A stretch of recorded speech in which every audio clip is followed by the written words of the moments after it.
ਜੇ ਉਹ ਸਰਕਾਰ ਵਿੱਚ ਹੁੰਦੇ ਤਾਂ ਆਹ ਕੁਛ ਜਿਹੜਾ 2 ਦਸੰਬਰ ਨੂੰ ਹੋਇਆ ਸ਼੍ਰੀ ਅਕਾਲ ਤਖਤ ਸਾਹਿਬ ਤੇ, ਇਹ ਨਹੀਂ ਸੀ ਹੋਣਾ। ਉਹਨਾਂ ਨੇ ਪਹਿਲਾਂ ਹੀ ਜਥੇਦਾਰ ਡਰਾ ਲੈਣੇ ਸੀ। ਤੋਂ ਅਕਾਲੀ ਦਲ ਹਮੇਸ਼ਾ ਹੀ ਡਰ ਦੀ ਰਾਜਨੀਤੀ, ਦਹਿਸ਼ਤ ਦੀ ਰਾਜਨੀਤੀ ਕਰਦਾ ਰਿਹਾ। ਉਹ ਧਰਮ ਦੇ ਕੁੰਡੇ ਅਧੀਨ ਰਾਜਨੀਤੀ ਕਰਨਾ ਹੀ ਨਹੀਂ ਚਾਹੁੰਦਾ। ਪ੍ਰਕਾਸ਼ ਸਿੰਘ ਬਾਦਲ ਇਸ ਦਾ ਸਭ ਤੋਂ ਮਾਸਟਰਮਾਈਂਡ ਸੀ। ਸੋ ਪ੍ਰਕਾਸ਼ ਸਿੰਘ ਬਾਦਲ ਨੇ ਆਪਣੇ ਪਿਛਲੇ 20-25-30 ਸਾਲਾਂ ਦੇ ਰਾਜ ਦੌਰਾਨ ਜਥੇਦਾਰ ਸਾਹਿਬਾਨ ਨੂੰ ਤੇ ਸ਼੍ਰੀ ਅਕਾਲ ਤਖਤ ਸਾਹਿਬ ਦੀ ਅਥਾਰਟੀ ਨੂੰ ਡਰਾ ਕੇ ਰੱਖਿਆ ਸੀ। ਪਾਵਰ ਹੰਗਰੀ ਲੋਕ ਨੇ, ਸੋ ਇਹ ਸੱਤਾ ਦੇ ਭੁੱਖੇ ਲੋਕ ਨੇ। ਇਹਨਾਂ ਦਾ ਧਰਮ ਨਾਲ, ਧਰਮ ਦੀਆਂ ਕਦਰਾਂ ਕੀਮਤਾਂ ਨਾਲ, ਮਾਂ ਧਰਤੀ ਪੰਜਾਬ ਨਾਲ ਜਾਂ ਹੋਮਲੈਂਡ ਨਾਲ ਇਸ ਤਰ੍ਹਾਂ ਦਾ ਕੋਈ ਸੰਬੰਧ ਨਹੀਂ। ਇੱਕ ਵਾਰੀ ਤੁਸੀਂ ਅਕਾਲ ਤਖਤ ਦਾ ਕੁੰਡਾ ਆਪਣੇ ਗਲ 'ਚ ਪਵਾ ਲਿਆ, ਸਾਰੀ ਉਮਰ ਨਹੀਂ ਲੱਥਣਾ। ਸੋ ਇਸੇ ਕਰਕੇ ਅਕਾਲੀ ਦਲ ਆ ਜਿਹੜਾ ਅਕਾਲ ਤਖਤ ਸਾਹਿਬ ਦੇ ਹੁਕਮਾਂ ਤੋਂ ਭਗੌੜਾ ਹੋਇਆ। ਸਾਡੇ ਆਪਣੇ ਸੱਜਣ ਜਿਹੜੇ ਕੁਝ ਜਥੇਦਾਰ ਸਾਹਿਬ ਨਾਲ ਲਗਾਤਾਰ ਮਿਲ ਰਹੇ ਨੇ, ਸੋ ਉਹਨਾਂ ਦੇ ਕਹਿਣ ਮੁਤਾਬਕ ਸੈਂਟਰ ਦੀਆਂ ਏਜੰਸੀਆਂ ਦਾ, ਪੰਜਾਬ ਦੀਆਂ ਏਜੰਸੀਆਂ ਦਾ ਤੇ ਬਹੁਤ ਕਿਸਮ ਦੇ ਦਬਾਅ ਨੇ ਜਿਹੜੇ ਜਥੇਦਾਰ ਸਾਹਿਬ ਉੱਤੇ ਪੈ ਰਹੇ ਨੇ ਨਾ। 2004 ਵਿੱਚ ਪ੍ਰਕਾਸ਼ ਸਿੰਘ ਬਾਦਲ ਨੇ ਜਿਹੜਾ ਸੰਵਿਧਾਨ ਲਿਖਵਾਇਆ, ਉਹਦੇ ਵਿੱਚ ਸਾਰਿਆਂ ਨੂੰ, ਹਿੰਦੂ, ਮੁਸਲਮਾਨ, ਈਸਾਈ, ਸਾਰਿਆਂ ਨੂੰ ਖੁੱਲਾ ਕਰਤਾ ਵੀ ਕੋਈ ਵੀ ਮੈਂਬਰ ਬਣ ਸਕਦਾ। ਸੁਖਬੀਰ ਸਿੰਘ ਬਾਦਲ ਨੇ ਆਪਣੇ ਆਲੇ ਦੁਆਲੇ ਜਿਹੜੀ ਕਿਚਨ ਕੈਬਨਿਟ ਖੜੀ ਕਰ ਲਈ ਹੋਈ ਆ, ਉਹ ਸਾਰੇ ਹੀ ਤੁਸੀਂ ਦੇਖੋ ਵੀ ਵੱਡਿਆਂ ਘਰਾਂ ਦੇ, ਅਮੀਰ ਘਰਾਂ ਦੇ ਕਾਕੇ ਹੈਗੇ ਆ।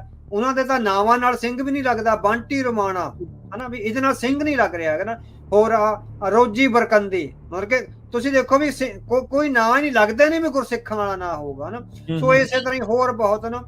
ਅਕਾਲੀ ਦਲ ਨੂੰ ਸੁਰਜੀਤ ਕਰਨ ਦਾ ਫਿਕਰ ਨਹੀਂ ਹੈ, ਸਿਰਫ ਬਾਦਲ ਪਰਿਵਾਰ ਨੂੰ ਸੁਰਜੀਤ ਕਰਨ ਦਾ ਫਿਕਰ ਲੱਗਿਆ ਹੋਇਆ। ਸੋ ਬਾਦਲ ਪਰਿਵਾਰ ਨੂੰ ਮਾਈਨਸ ਕਰਕੇ ਹੀ ਅਕਾਲੀ ਦਲ ਨੂੰ ਮੁੜ ਸੁਰਜੀਤ ਕੀਤਾ ਜਾ ਸਕਦਾ, ਪੰਥਕ ਲੀਹਾਂ ਤੇ ਸੁਰਜੀਤ ਕੀਤਾ ਜਾ ਸਕਦਾ। ਕਿਤੇ ਅਕਾਲੀ ਦਲ ਦੇ ਜਿਹੜਾ ਗੁਰਦੁਆਰਿਆਂ ਵਿੱਚ ਭਰਤੀ ਮੁਹਿੰਮ ਚਲਾ ਰਿਹਾ ਆ, ਕੀ ਇਹ ਭਾਰਤੀ ਕਾਨੂੰਨ ਦੇ ਹਿਸਾਬ ਦੇ ਨਾਲ ਠੀਕ ਆ ਕਿ ਉਸ ਦੀ ਉਲੰਘਣਾ ਹੈ?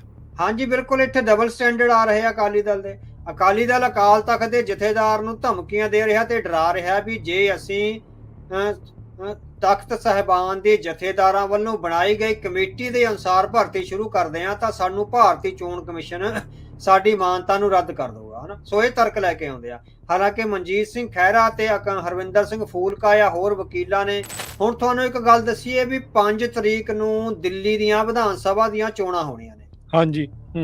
ਦੇਸ਼ ਦਾ ਪ੍ਰਧਾਨ ਮੰਤਰੀ 5 ਤਰੀਕ ਨੂੰ ਮਹਾਕੁੰਭ ਵਿੱਚ ਚੁੱਭੀ ਲਾਉਣ ਜਾ ਰਿਹਾ ਹੈ, ਜਿਹੜਾ ਉੱਥੇ ਉੱਤਰ ਪ੍ਰਦੇਸ਼ ਵਿੱਚ ਮਹਾਕੁੰਭ ਚੱਲ ਰਿਹਾ ਹੈ।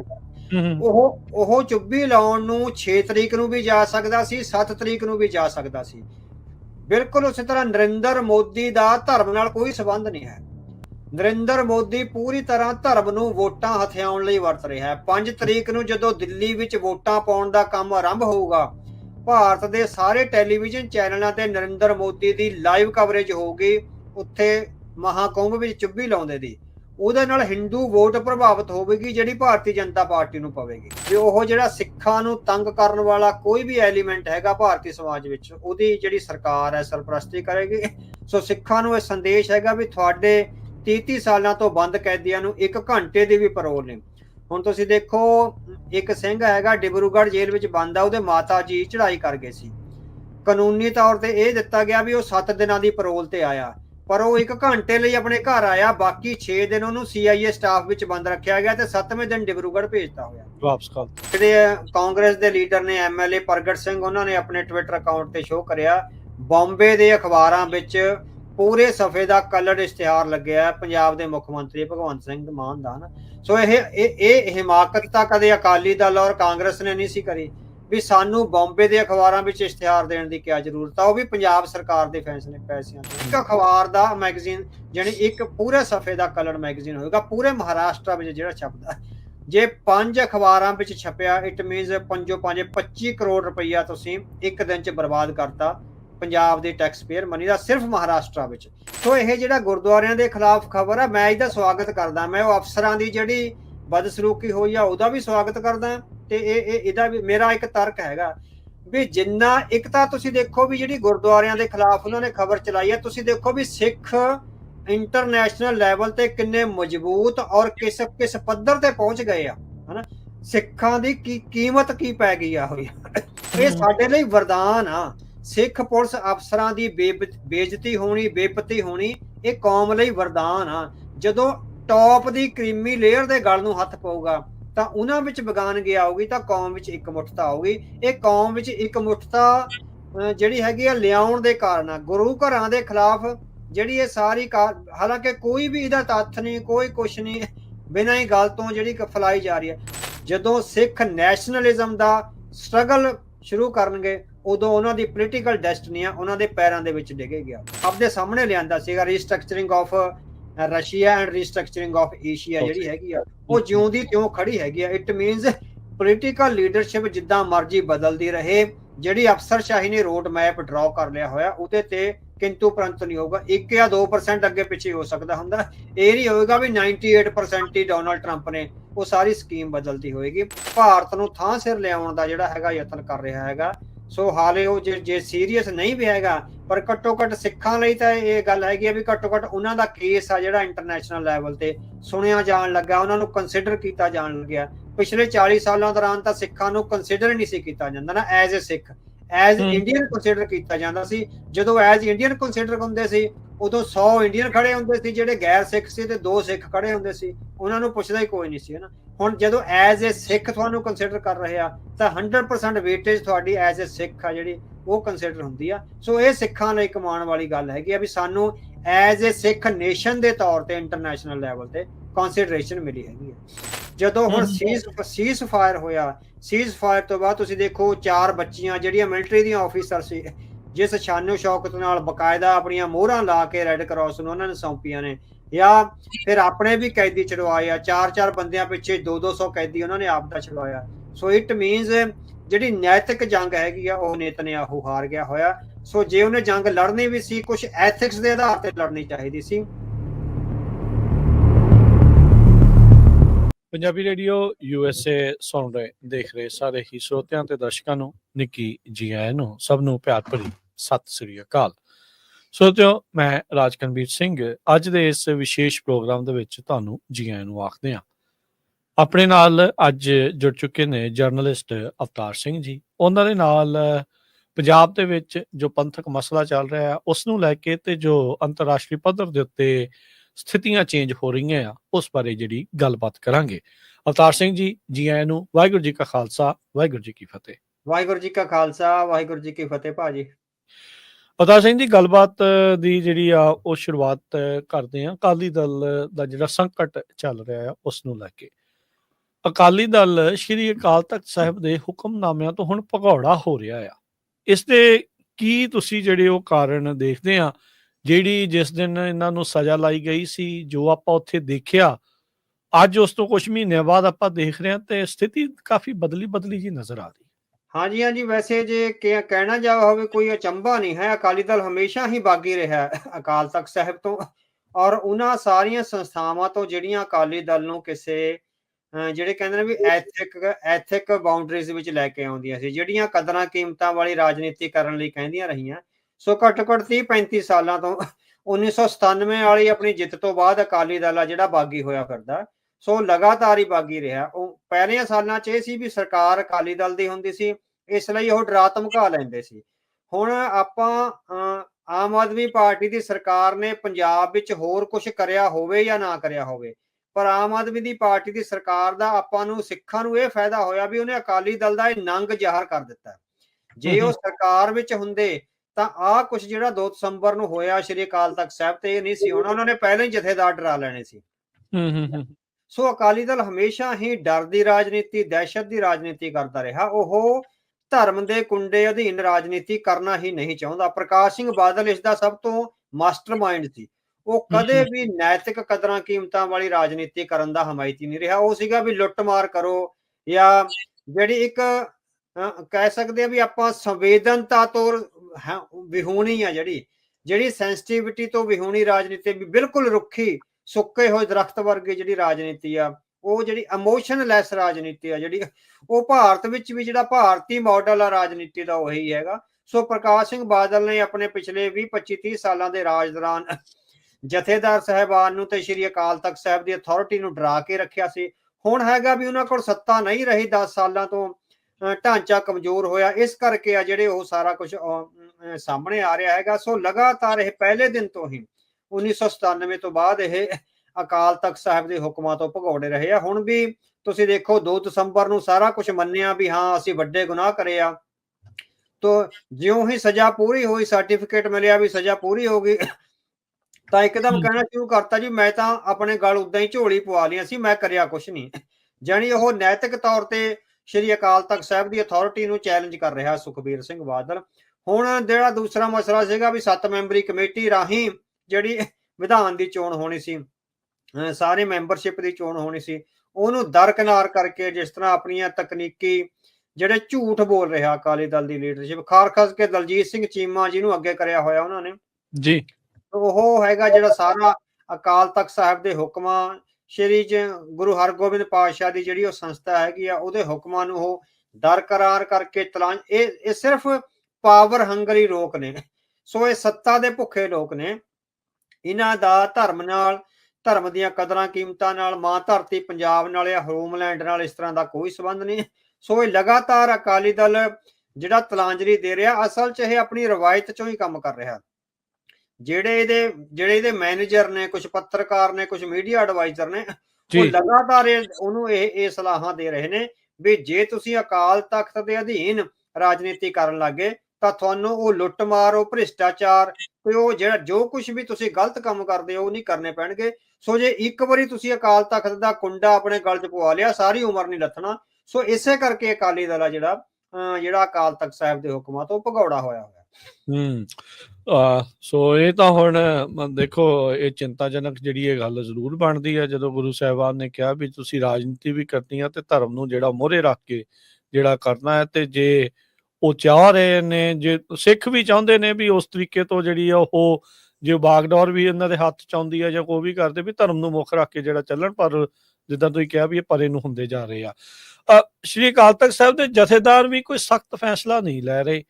ਇਹ ਸਥਿਤੀ ਕੀ ਬਣ ਰਹੀ ਆ? ਜਿੱਦਾਂ ਮੈਂ ਪਹਿਲਾਂ ਵੀ ਕਿਹਾ ਵੀ ਉਸ ਦਿਨ ਤਾਂ ਆਪਾਂ ਨੂੰ ਲੱਗਦਾ ਸੀਗਾ ਵੀ ਜਥੇਦਾਰ ਸਾਹਿਬ ਦਾ ਜਿਹੜਾ ਰੁਤਬਾ ਆ ਜਾਂ ਉਹ ਲੱਗਾ ਵੀ ਉਹ ਜਥੇਦਾਰ ਸਾਹਿਬ ਵਾਂਗੂ ਉਦਣ ਉੱਥੇ ਵਿਚਰੇ ਆ। ਇਹ ਹੁਣ ਬਦਲਾਅ ਜਿਹਾ ਜਿਹੜਾ ਕਿਉਂ ਇਹ ਸਖਤ ਫੈਸਲਾ ਨਹੀਂ ਲੈ ਪਾ ਰਹੇ ਹੁਣ ਦੁਬਾਰਾ?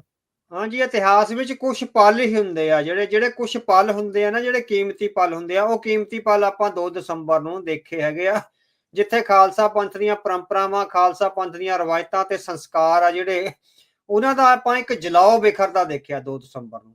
ਸੋ ਕੁਝ ਇਤਿਹਾਸਕ ਪਲ ਹੁੰਦੇ ਆ, ਜਦੋਂ ਉਹਨਾਂ ਪਲਾਂ ਤੋਂ ਮੁੜ ਕੇ ਕੌਮਾਂ ਖੁੰਝ ਜਾਂਦੀਆਂ ਜਾਂ ਕੌਮਾਂ ਦੇ ਲੀਡਰ ਖੁੰਝ ਜਾਂਦੇ ਆ, ਤਾਂ ਇਸ ਤਰ੍ਹਾਂ ਦੀ ਉਹੀ ਜਿਸ ਤਰ੍ਹਾਂ ਪ੍ਰੋਫੈਸਰ ਹਰਿੰਦਰ ਸਿੰਘ ਮਹਿਬੂਬ ਨੇ ਕਿਹਾ ਵੀ ਜਦੋਂ ਤੱਕ ਗੁਰੂ ਸਾਹਿਬ, ਗੁਰੂ ਪਾਤਸ਼ਾਹੀਆਂ ਸਰੀਰਕ ਤੌਰ ਤੇ ਜਿੰਦਾ ਰਹੀਆਂ ਤਾਂ ਸਿੱਖਾਂ ਦੀ ਕਹਿਣੀ ਤੇ ਕਰਨੇ ਵਿੱਚ ਇਕਸਾਰਤਾ ਰਹੀ, ਉਹ ਬੁਲੰਦ ਕਰਦਾਰ ਦੀ ਮਾਲਕ ਰਹੀ ਕੌਮ।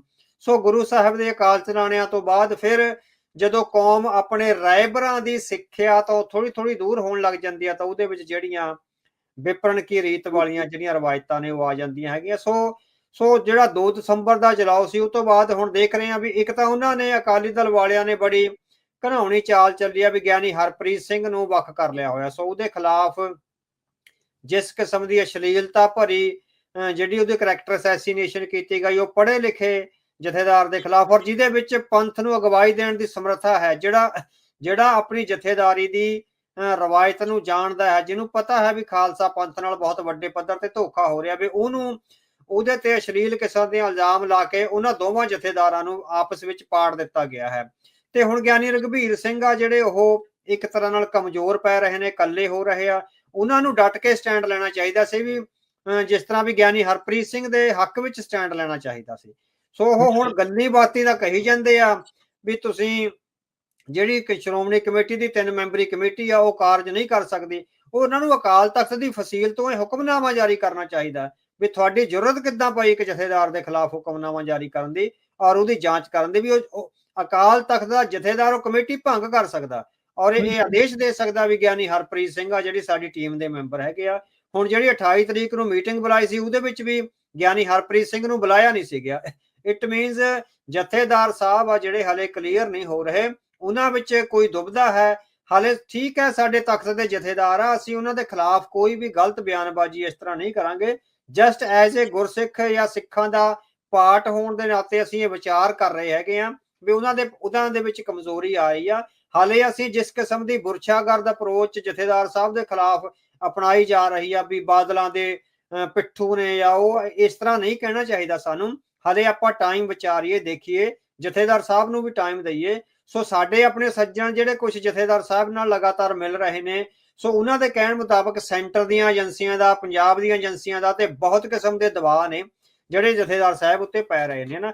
ਸੋ ਇੱਕ ਫਿਰ ਵੀ ਉਹ ਇੱਕ ਇਨਸਾਨ ਆ, ਉਸ ਜਲਾਓ ਵਿੱਚ, ਇਸ ਮਟੀਰੀਅਲਿਸਟਿਕ ਦੁਨੀਆ ਵਿੱਚ, ਇੱਕ ਭੋਗਵਾਦੀ ਤੇ ਇਸ ਜਿਹੜੀ ਆਧੁਨਿਕ ਦੁਨੀਆ ਵਿੱਚ ਰਹਿੰਦਾ ਹੋਇਆ ਕੋਈ ਵੀ ਇਨਸਾਨ ਆ ਜਿਹੜਾ ਬੇਸ਼ੱਕ ਕਿੰਨਾ ਵੀ ਗੁਰੂ ਦੇ ਨੇੜੇ ਹੋਵੇ, ਉਹ 100% ਅਕਾਲੀ ਫੂਲਾ ਸਿੰਘ ਆ ਜਿਹੜੇ ਹੈਗੇ ਆ ਮਹਾਨ ਤਪਸਵੀ ਬਾਬਾ ਦੀਪ ਸਿੰਘ ਵਾਂਗ ਉਸ ਕਿਸਮ ਦਾ ਜੀਵਨ ਨਹੀਂ ਜਿਉ ਸਕਦਾ। ਉਹ ਵਕਤ ਲੰਘ ਗਏ ਨੇ।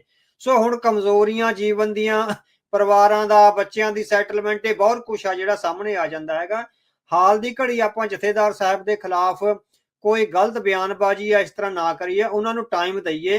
ਪਰ ਹਾਂ ਇਹ ਕਹਿਣਾ ਬਣਦਾ ਹੈ ਵੀ ਉਹ ਜੇ ਉਹ ਸਖਤ ਸਟੈਂਡ ਲੈ ਲੈਣ ਗਿਆਨੀ ਹਰਪ੍ਰੀਤ ਸਿੰਘ ਦੇ ਹੱਕ ਵਿੱਚ, ਸਾਰੀ ਜਿਹੜੀ ਜਥੇਦਾਰਾਂ ਸਾਹਿਬ ਦੀ ਟੀਮ ਹੈਗੀ ਆ ਉਹ ਇਕਮੁੱਠ ਹੋ ਕੇ ਕੰਮ ਕਰਦੀ ਰਹੇ। ਹਾਲਾਂਕਿ ਤੁਸੀਂ ਦੇਖੋ ਤਖਤ ਹਜੂਰ ਸਾਹਿਬ ਹੁਣ ਜਦੋਂ ਗਏ ਆ, ਭਾਈ ਕੁਲਵੰਤ ਸਿੰਘ ਉਹਨਾਂ ਦਾ ਜਿਹੜਾ ਸਤਿਕਾਰ ਦਾ ਸਮਾਗਮ ਸੀ, ਉੱਥੇ ਦੋਵੇਂ ਜਥੇਦਾਰ ਗਏ ਆ, ਗਿਆਨੀ ਹਰਪ੍ਰੀਤ ਸਿੰਘ ਜੀ ਵੀ, ਗਿਆਨੀ ਰਘਬੀਰ ਸਿੰਘ ਜੀ ਵੀ। ਈਵਨ ਬਾਬਾ ਬਲਬੀਰ ਸਿੰਘ ਬੁੱਢਾ ਦਲ ਵਾਲੇ ਬੋਲੇ ਆ ਗਿਆਨੀ ਹਰਪ੍ਰੀਤ ਸਿੰਘ ਦੇ ਹੱਕ ਵਿੱਚ ਵੀ ਤੁਹਾਨੂੰ ਡਰਨ ਦੀ ਲੋੜ ਨਹੀਂ ਹੈ, ਸਾਰਾ ਪੰਥ ਆ ਤੁਹਾਡੇ ਨਾਲ ਖੜਿਆ। ਉੱਥੇ ਵੀ ਗਿਆਨੀ ਹਰਪ੍ਰੀਤ ਸਿੰਘ ਜੀ ਨੇ ਜਿਹੜੀਆਂ ਗੱਲਾਂ ਕਹੀਆਂ ਨੇ ਵੀ ਸਿੱਖ ਪੰਥ ਆ ਜਿਹੜਾ ਚਿੱਠੀਆਂ ਵਿੱਚ ਚੂੜੀਆਂ ਭੇਜਦਾ ਜਥੇਦਾਰਾਂ ਨੂੰ ਵੀ ਤੁਸੀਂ ਚੂੜੀਆਂ ਪਾ ਲਓ ਜੇ ਤੁਹਾਤੋਂ ਅੱਗੋਂ ਕੰਮ ਨਹੀਂ ਹੁੰਦਾ। ਸੋ ਇਹ ਬੜੀ ਦਰਦਨਾਕ ਹਾਲਤ ਆ।